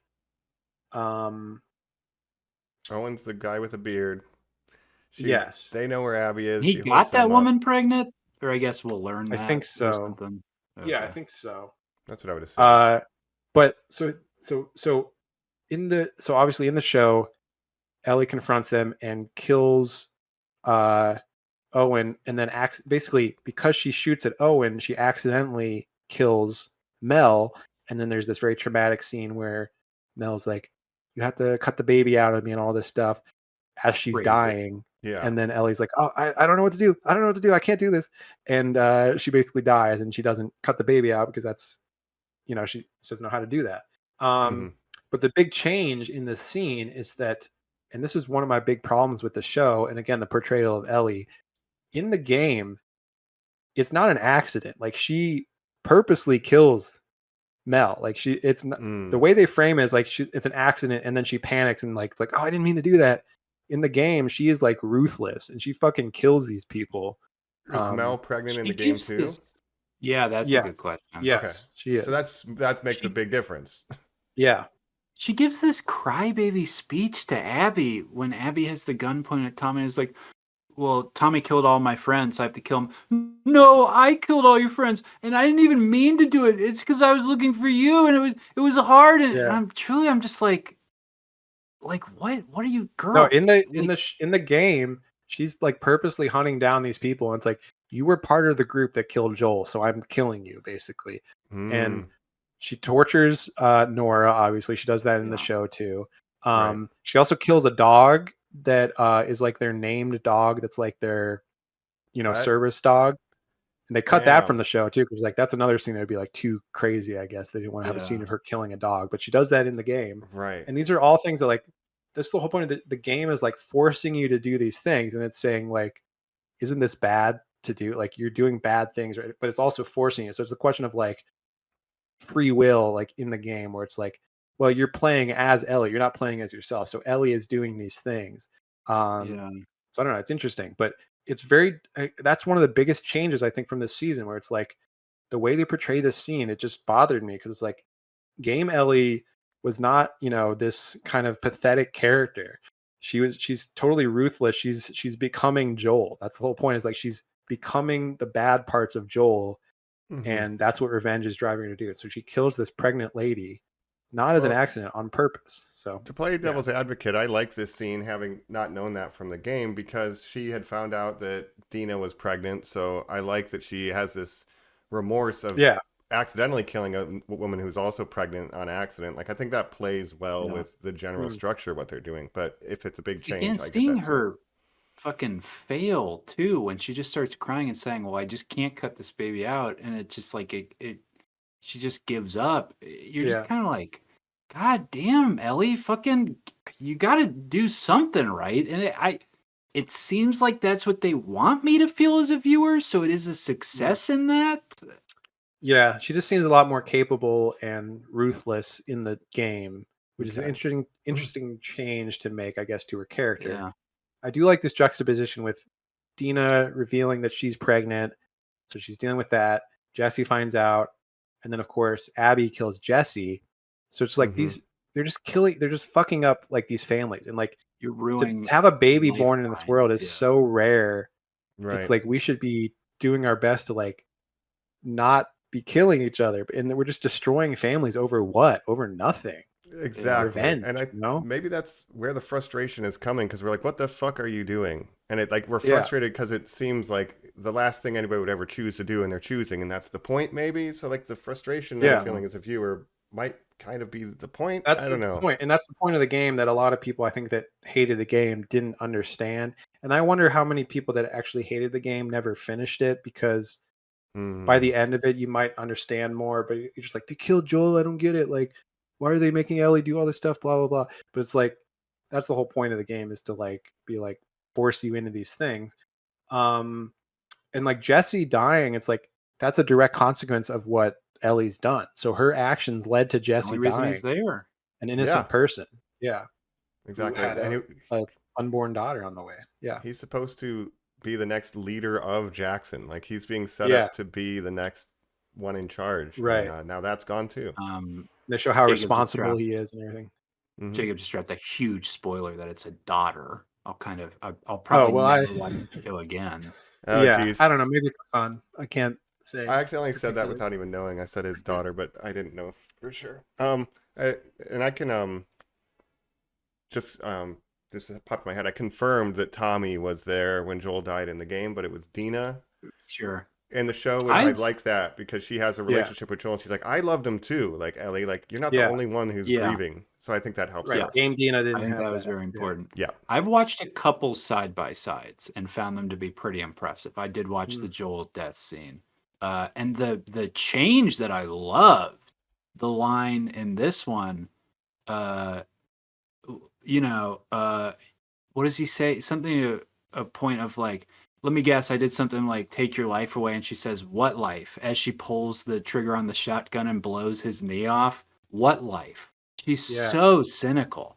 Like Abby is a very interesting character. I don't know. I just did not love the portrayal. Well, we'll have to see with next season. I mean, being so Abby focused, I wonder how people react to that. Like, I don't know how far are they like maybe they'll cut to present day Ellie sometimes to kind of tie it all together, but maybe it's going to be a whole season of just Abby, which I don't know how show only watchers are going to react to that. Like that's kind of a big leap.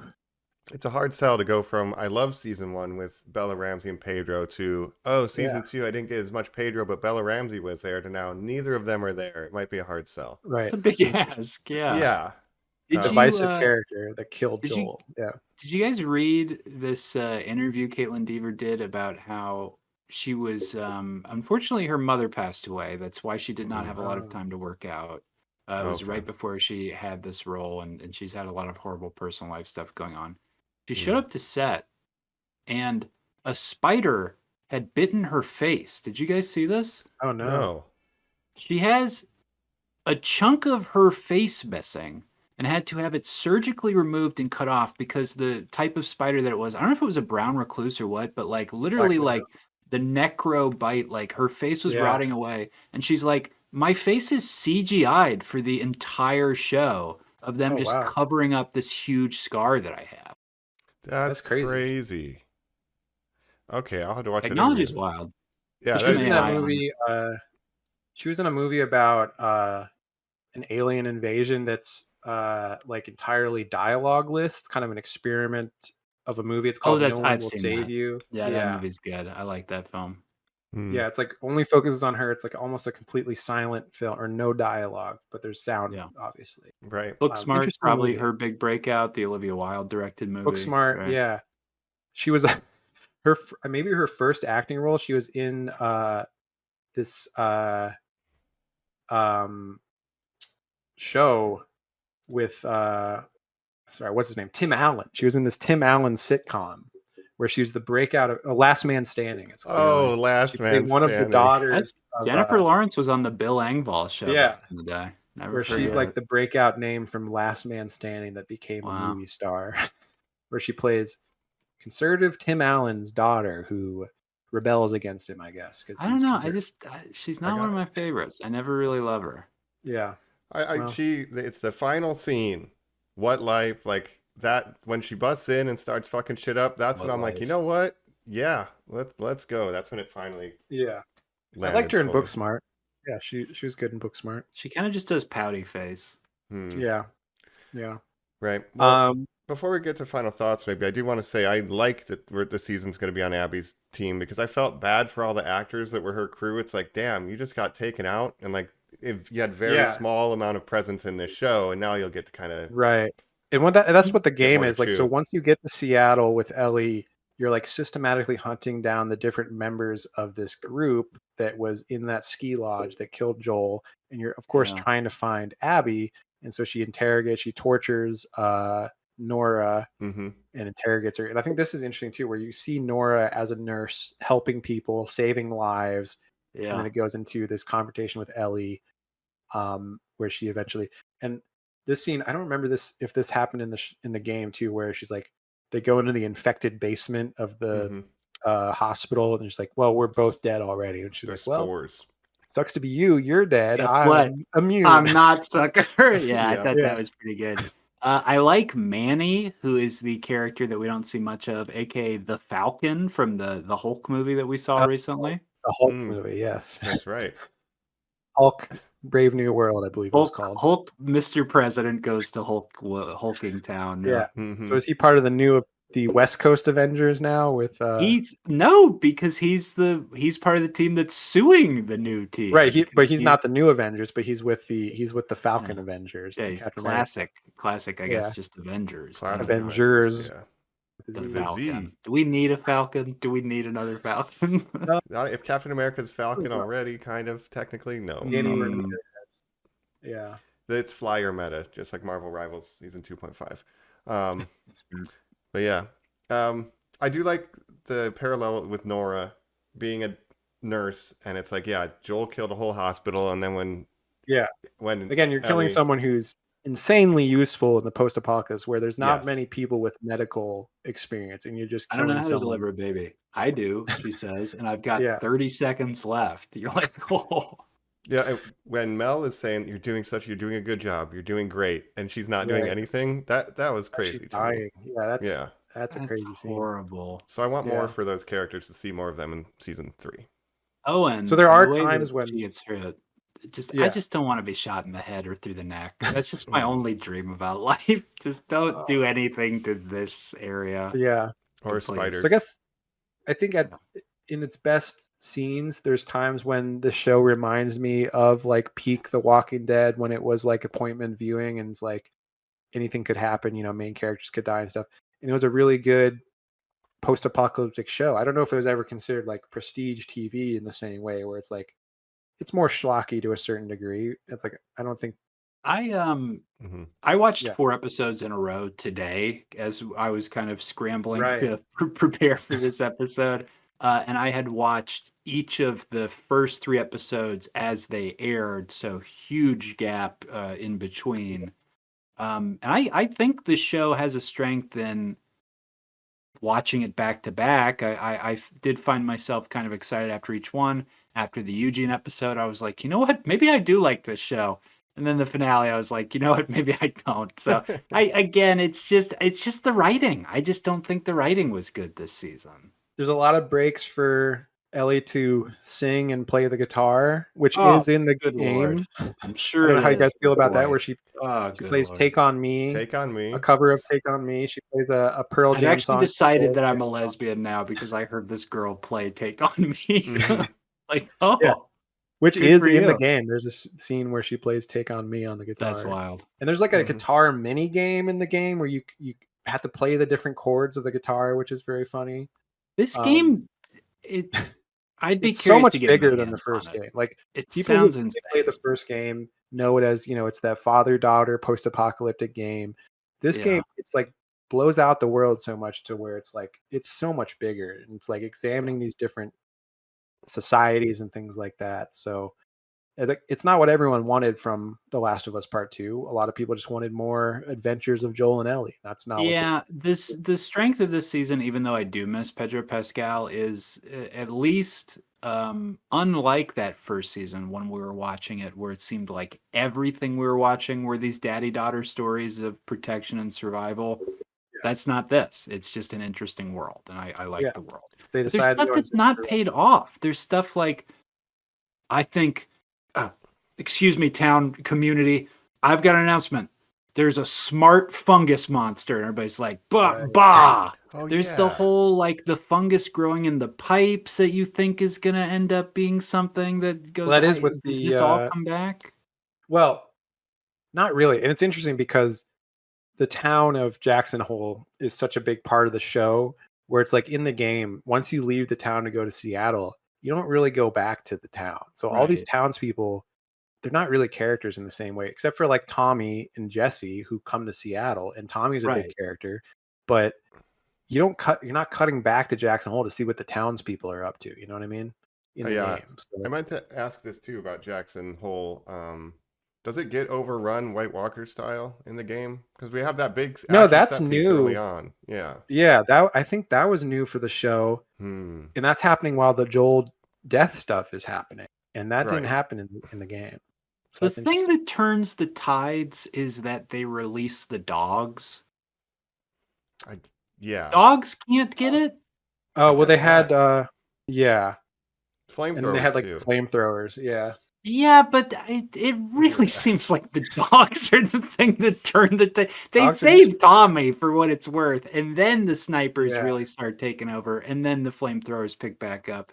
I right. just I just Like kept like thinking the about roots Resident in the Evil, and pipe. the dogs have the T virus, Mike. Like that's such a Yeah. famous scene in Well, that game. cordyceps maybe Not for only dogs. affects humans. I don't know. Yeah, I don't know. But yeah, the roots in the pipes. I don't remember that at all from the game. The smart zombies are paid off in that I think they're inventing new kind of zombies for you to fight within the game. So it's like, yeah, Mm. these Okay. ones are smart, so they're harder to take down and stuff, and they'll like stalk you and stuff like that. Okay, great. So they're more like mini bosses in the game or whatever. But let me say, Yeah. so I think overall this season, if we want to jump into Yeah, final let's go to thoughts. final thoughts. Let's Yeah. do that. The last of my thoughts right after this. We're back here on Normies Like Us, and Mike said it best because we're about to give the last of our thoughts, part 2, The Last of Us season 2. The last of this show. Mm-hmm. No, there's going to be Last of more. this show. Yeah.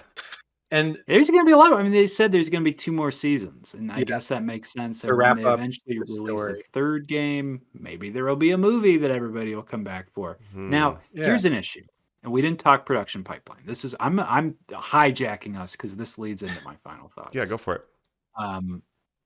I read an article recently on AV Club that posed this idea of shrinkflation is not only in every part of our lives, it's also in our television and the entertainment that we consume, where these Mhm. people think that they can go longer and longer and longer between these seasons, cut down the number of fewer episodes. per Last season. season was 8, this is 7, and Or last was 9, rip wasn't feed it? us.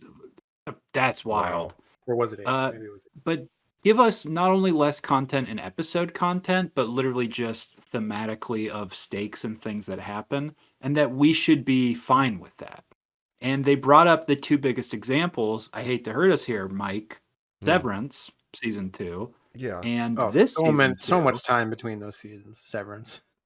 Huge amounts of time, but also just, okay, we're back, and those questions we're going to answer, we'll answer half of one. And you're like, Yeah. Right. okay, so like, why do you think that the next 10 years of my life I'm going to be devoted to The Last of Us? Yeah. But it's almost like you just forget about it until the new season comes out, and then you have to remember what happened 3 years ago and come back to it. But yeah, the first season of The Last of Us was 9 episodes. This season, 7 episodes. That's too short for a season. That's not a season. That's like That's not a season. that's a That's mini not a series. season. That's a mini I'm series. 7 the guy who's episodes? like, movies can't be 3 hours, blah, blah, blah. I'm a length, dictator of like, no, short. But for television, no, this doesn't make any Television sense. used to be like 24 episodes a season. Yes. Back in the days when they just worked actors to death all year round. But Star Trek was 24 episodes a season. Like now it's like you're lucky if you get 10. People love to bring this up. You've got a 12-episode season or whatever it is for season 1 of Lost. It ends with the greatest cliffhanger of all time. What's in the hatch? Mm-hmm. Less than 6 months later, they were answering that with 20 episodes. Yeah. And whether or not you like that answer, at least you were getting it, and at least you were getting a lot of it. Yeah. Right. Again, I laid out the beats of what happens in these 7 episodes. Nothing. A thing starts. They react to it. 4 episodes of travel. And it doesn't conclude because it's not going to conclude because And not enough happened. done with the game. So it's be a season. So it's like they're splitting it into 3 seasons for the second game. They could have done more, like they could make it 2 seasons and make this season longer and have more happen. But I guess the way they structured it, they want to obviously it's going to cut to Abby now, so they only had a limited amount of stuff to work with before that, I guess. But 7 episodes? Yeah. I think I agree with you because the Severance second season was just so slowly paced within the reveals. There's like a lot of just dicking around basically, and this is the same thing because it's like we have a banger season 1.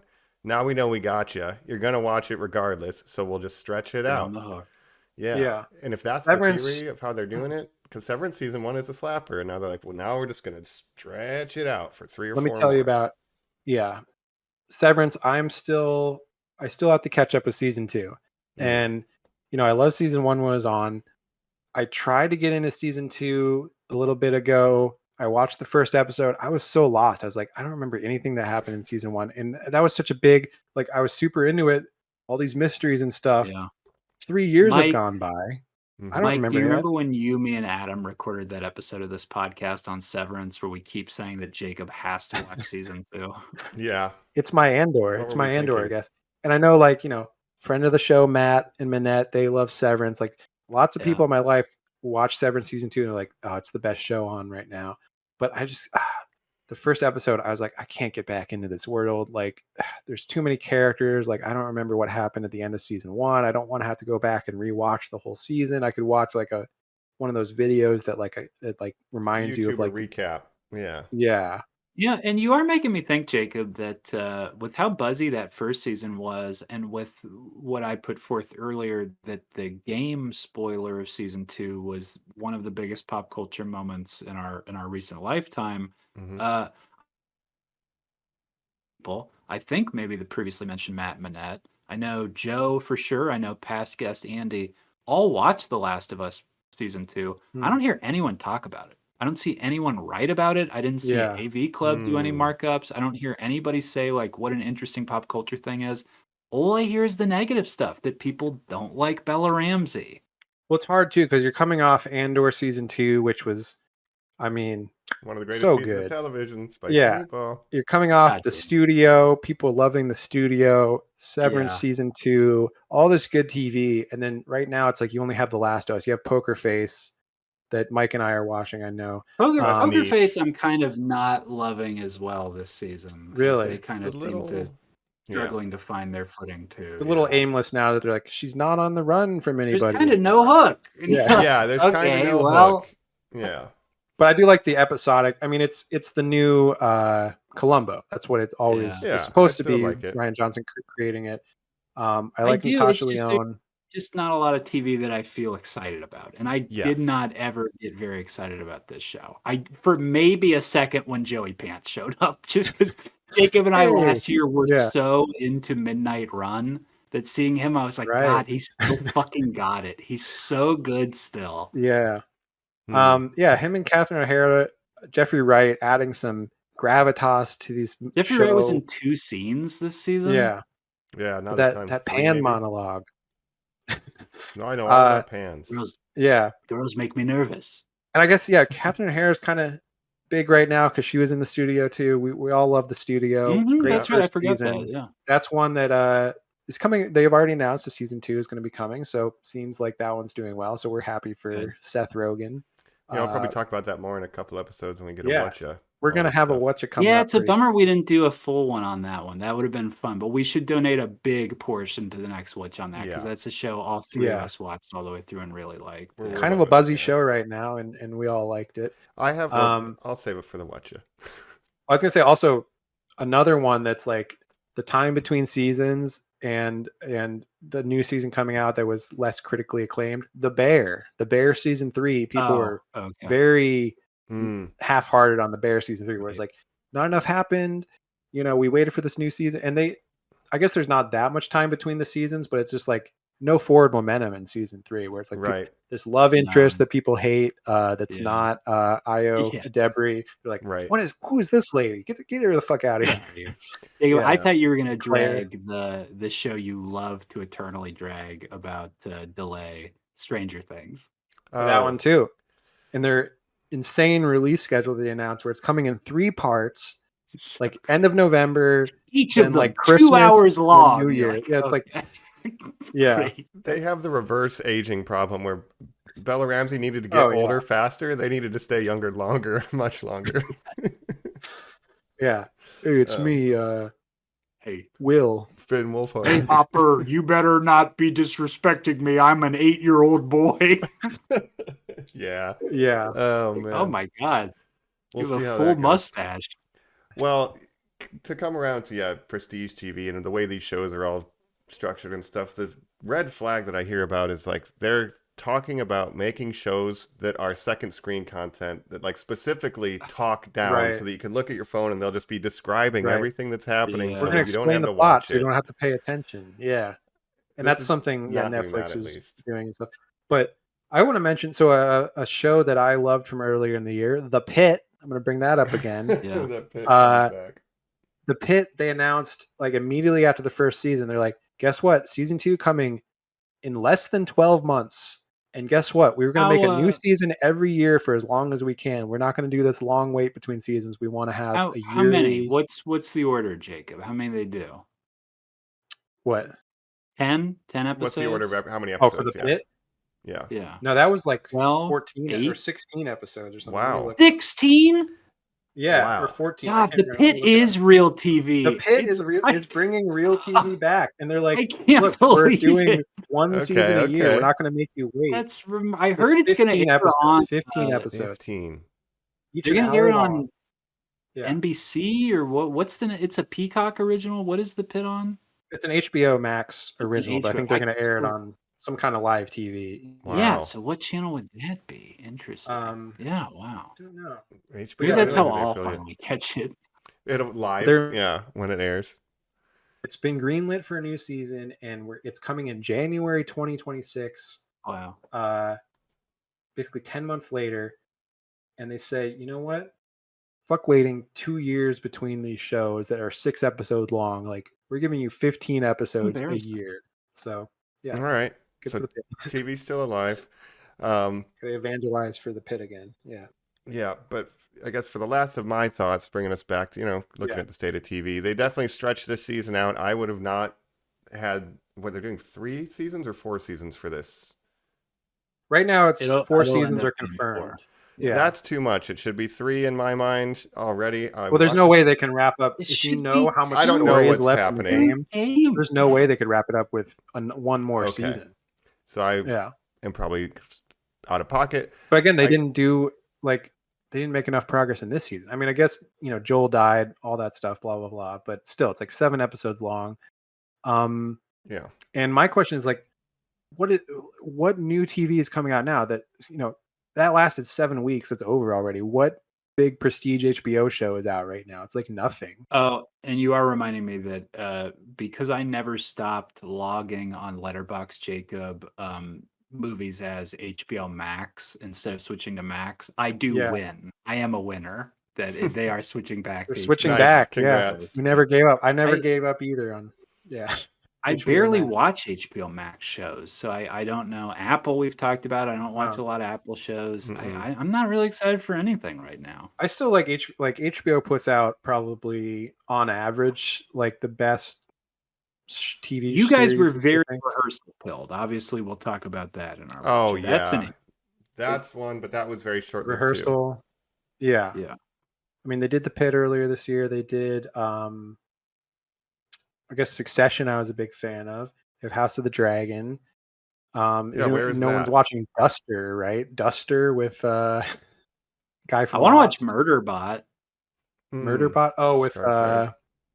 Bill Skarsgård. Yeah. No, the other Alexander. And Yeah, one, right? yeah. Alexander. Kong, yeah. Kong Not versus Godzilla. Skarsgård. Yeah, the oldest son. Mm-hmm. But yeah, I But guess we'll talk on our watch in a couple weeks about the state all of that stuff. TV. I State guess, of yeah. fucking television. But this In terms of The Last season of Us, seems to be a victim of the trends, like Colin was kind of saying, where it's like, indicative stretch of it all out, the issues that are going on. Yeah. especially with season yeah, and probably 2. each episode cost however $1 million, and they had limited time, so they're like, yeah, we'll do 7 weeks, but that's not You a think- season of TV to me. You think Bella Ramsey gets paid a lot for this show? Probably not as much as paid Season for 2. Pascal. Yeah. But yeah, we don't have to pay him anymore because he's out. Right. Yeah. But I'm not sure. I'll just Did say she earn a lot of money, I can look. in your opinion? I don't know. I don't know. Well, I want to say this I'm not about trying to be a hater. this season of The Last of Us. Yeah, I don't know. Bella Ramsey, they're fine. I don't hate them. I don't think they're the best choice for Ellie. Like, if you could choose from anyone to play Ellie, maybe not my first choice, but I saw a lot of people saying Caitlin Deaver should be Ellie. I saw that too. she looks more like the game Ellie. And that's, I guess, people's main complaint is that, like, oh, this doesn't look exactly like it looked like in the game. You But know, it's like, a fake person. Well, yeah, then complain just as They loudly couldn't about get, Isabella Merced then. yeah. Yeah, Must be she's just totally as different. mad. Yeah. if anyone, I mean, Jesse Yes. Jesse looks a lot like game Jesse. I'll say that. They nailed that in terms of looks. That guy's from The Beef, Mike, which you loved. Young Mhm. Mazzino. Right? Beef? Yeah. What's that He's the called? brother of Stephen Yeun, yeah, in Beef. Yeah, I love that show. Okay. Yeah. And I like young Mazzino. He's super cool. Like in this show, he's like so cool, and in real life, he's just I'm super rooting for him. cool. Yeah. And now he's gone. And like, yeah, like Joel, I guess, kind of looks like game Joel, but not really. I mean, they made him Not really. Hispanic. He's white Right. in the game, of course. Tommy doesn't look like They make Not at him all. Tommy. look like Tim Allen's Santa Claus before he dies. Like they make him look so. Oh, I'm old. so old It's now. So crazy. Oh, Yeah, and then you see him in Fantastic Four trailer, and he's like so put together with his nice little mustache and everything. It's like, oh, this Mhm. guy is handsome. What's going on here? That game, that movie's coming out soon. We'll talk about that. Are you guys Yeah. excited for, not to get off track too much, but you guys are excited for some of these movies coming out? I want this Superman summer. to win, as far as my allegiance is lying in certain Yeah. ways. Yes, I'm Not obligated. Jurassic Park Rebirth. When Dude. Mike says we're doing an episode on it, I'll start getting excited. But until then, I don't know. Yeah, I Yeah. have one friend whose favorite things in the world are Scarlett Johansson and dinosaurs. And when they saw the trailer, Hey. they were like, "Oh shit, Come on. this is a perfect made. movie." Can't beat So we're gonna that. go together. We'll see what we're wearing Yeah. dinosaur kigurumis, but we'll get there. Oh, that's cute. I love that. Yeah. But Last of Us, I'll say this, for this season, I thought the Joel and Ellie flashback episode was by far my favorite episode. And I was telling you guys, like, in our text chain, like, man, I'm out on this show. Uh-oh, I'm back in on this show. I Mhm. love that episode. Oh, I'm back out. The finale was not good. No. And yeah, I thought it was the Right, Nick really. Offerman episode of this season where it's like clearly the standout, and it's a lot of original material written for the show. Again, the whole Joey Pants, Catherine O'Hara stuff, I thought that was great. I wish there was more original stuff like that in the show. Again, as a game player, I've seen a lot of these scenes before, so it's like I'm rewatching. Yeah. Again, it's like cutscenes from the game done in live action, so it's like not the most interesting thing in the world to me. But if you're coming in and having not played the game, it might be totally different.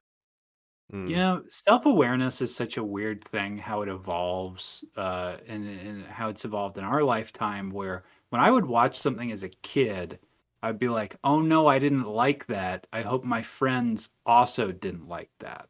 Right? So I don't feel ostracized. Mm-hmm. And now you're like, "Oh, I didn't like that, but I see what the meta scores are. I see what the cultural opinion is, whether I'm on like a toxic side, whether I'm you've got so much stuff to consider.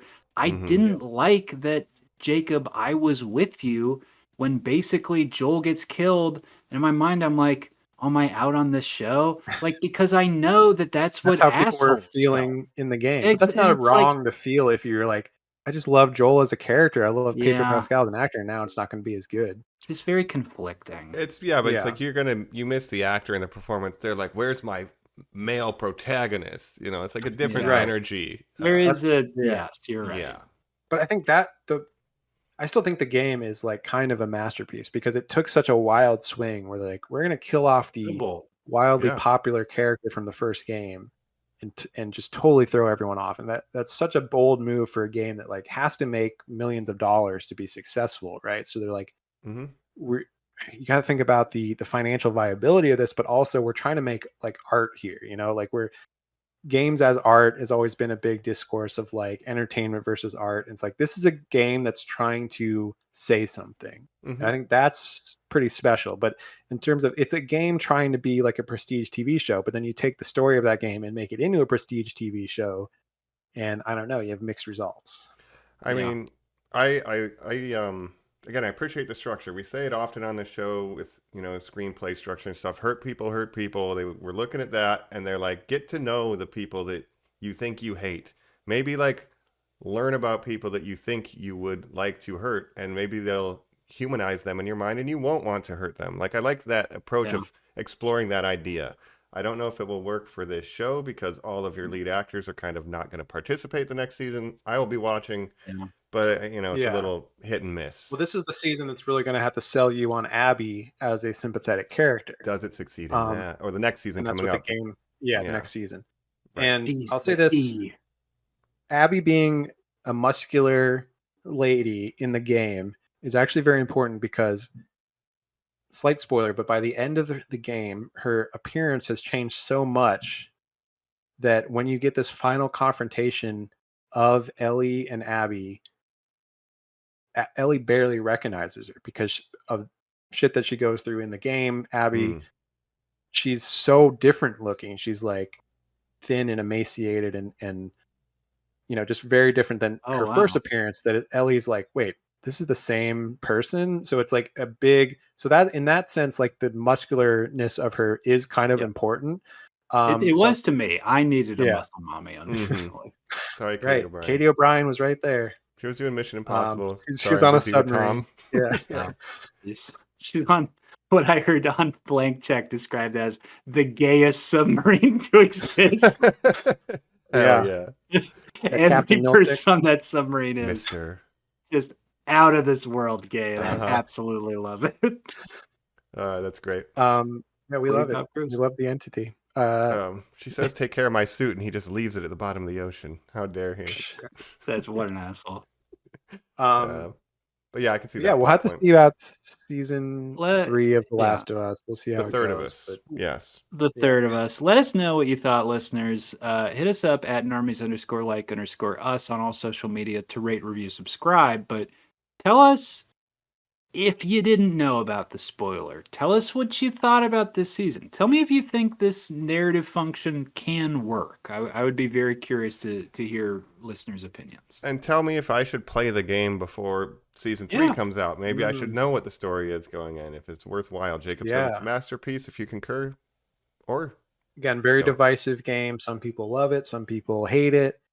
I'm on more of the love it side. I think it was such a unique game experience. Even more than the first game, where the first game's a great game, but it's not doing something I hadn't seen before, where this one feels like it's really taking some wild creative swings. And you can probably get them, you can get the remasters on Steam or whatever, or PlayStation 5. And maybe, you should play through play through the first one again and the remaster, and then play through the second one and see what you think. Something like Yeah, that. it could be fun, a little weekend gig. I know Isabel Merced said like, "Oh yeah, I just beat it over the weekend. I've never played the game. I got it for this role. Beat it That's over the crazy. weekend." Yeah. Yeah. That's so much fun. Good for Yeah. her. She says she gave the controller to her friend who is a gamer for the hard parts, but played, Oh, most yeah. of it. I There's some remember, hard, like, yeah. I remember Pablo saying he gave it to his nephew and was like, just do it and I'll watch. That's He's like, I couldn't awesome. Yeah. actually do it. He's like, so I just had to like be over him. That's the That's thing. Like the combat sections cool. are hard. There's stealth. There's Bosses. you're crafting a lot of like shivs and things, and you've got limited ammo. So it's like Resident Evil 4 in that way, where or I guess all the Resident Evils where you're like conserving ammo. You're like, I don't want to use too many bullets because you're gonna Resource run out. So scarcity is a key Yeah. component. Whoa, yeah. Jacob, do you have any extra 9mm bullets? Thanks. yeah, let me play. It's just Take me, on... just really watching completely dead height. Like, yeah. oh Do boy. you The think Last Bella of Ramsey Us- like? Oh. What's their career gonna be like post The Last of Us? I actually They're in those don't want to speculate on those that. AI smartphone commercials. Yeah, I don't love that. I don't know. Yeah, I don't know. I guess we'll They should find out. probably have but- some, or they'll probably have more HBO gigs. They seem to be an Yeah. in-house talent for HBO. I don't want to be I too. believe they mean. also very recently came out with an autism diagnosis. Is that Oh, correct? that's true. Yeah, she's been Oh. open. They've been open about autism Uh-huh. awareness. And I just stuff. don't like how the internet, of course, is bullying them as No. they do. Can we not bully people? Like, Please let's don't. all be nice. That's Don't all. bully I'm the saying. But I talent. also don't think they're great. So Yeah. I don't But it's know. like, yeah, even if you don't like their acting, like, you Yes, don't have to leave them alone. cyberbully them. Yeah. Mhm. No, never. Yeah, but we'll see where the show goes. Now we have to Yes. wait a long time. But do you Yeah. agree about that one episode being pretty good? Oh, I yeah. do. It was easily the best. I would agree. That's easily Yeah. the best one. And what I The like the most spaceship about scene. this, the spaceship's Yeah. great. I'm on top It's like of the a giraffes fucking from the first dinosaur. game. Yeah. So crazy. Yeah. Shit, it was a dinosaur. Yeah. She sees the fireflies and gets quiet. It's like, okay, I see what you guys are doing. You're out here smoking weed, experimenting weed. with girls. Not an experiment, Dad. Old man. Old man. I want was stupid fingering. birthday cakes. It was cool. I'm getting a And I have a tattoo. tattoo now. It's But do you like pouring rain out the? there. I Just like put the mattress evolution of down. her. Yeah.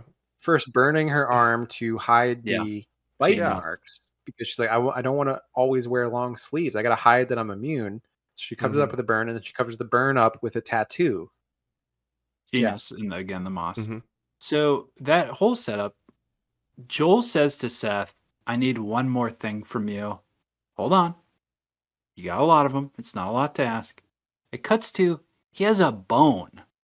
And he's in his woodworking area, and he's using a Dremel on the bone. He's hacksawing it. He's sort of getting it worn down. And then he incorporates it into the guitar.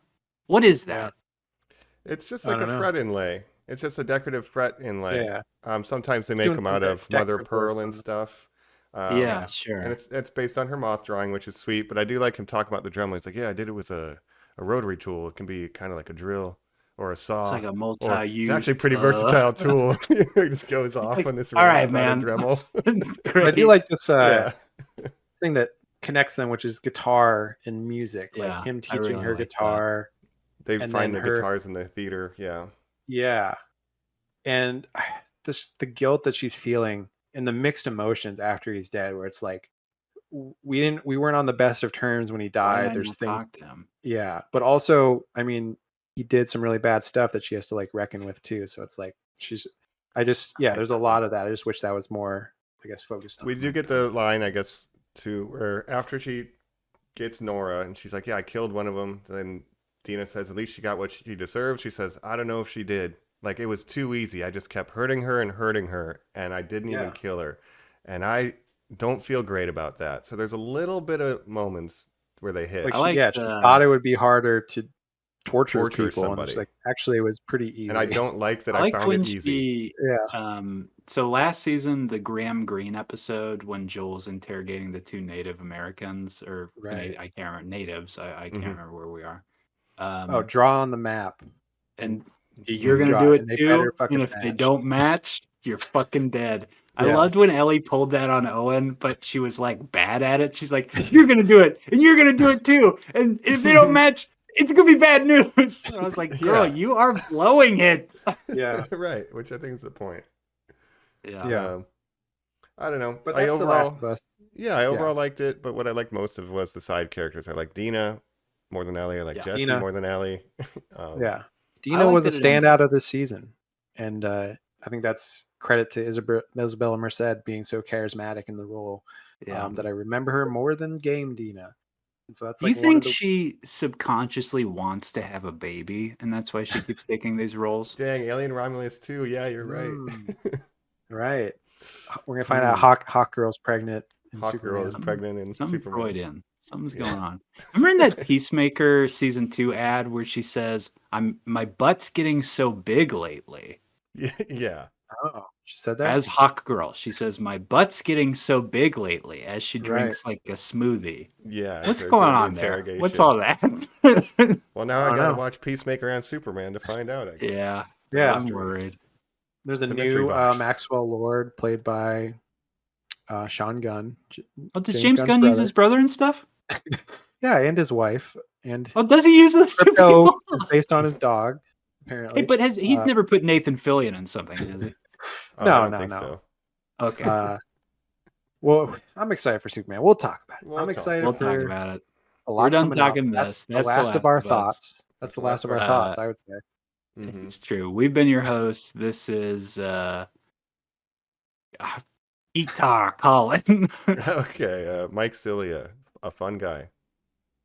And this is Scar Jacob. Let her praise you, or whatever they say. Feel her Let love. her love reign.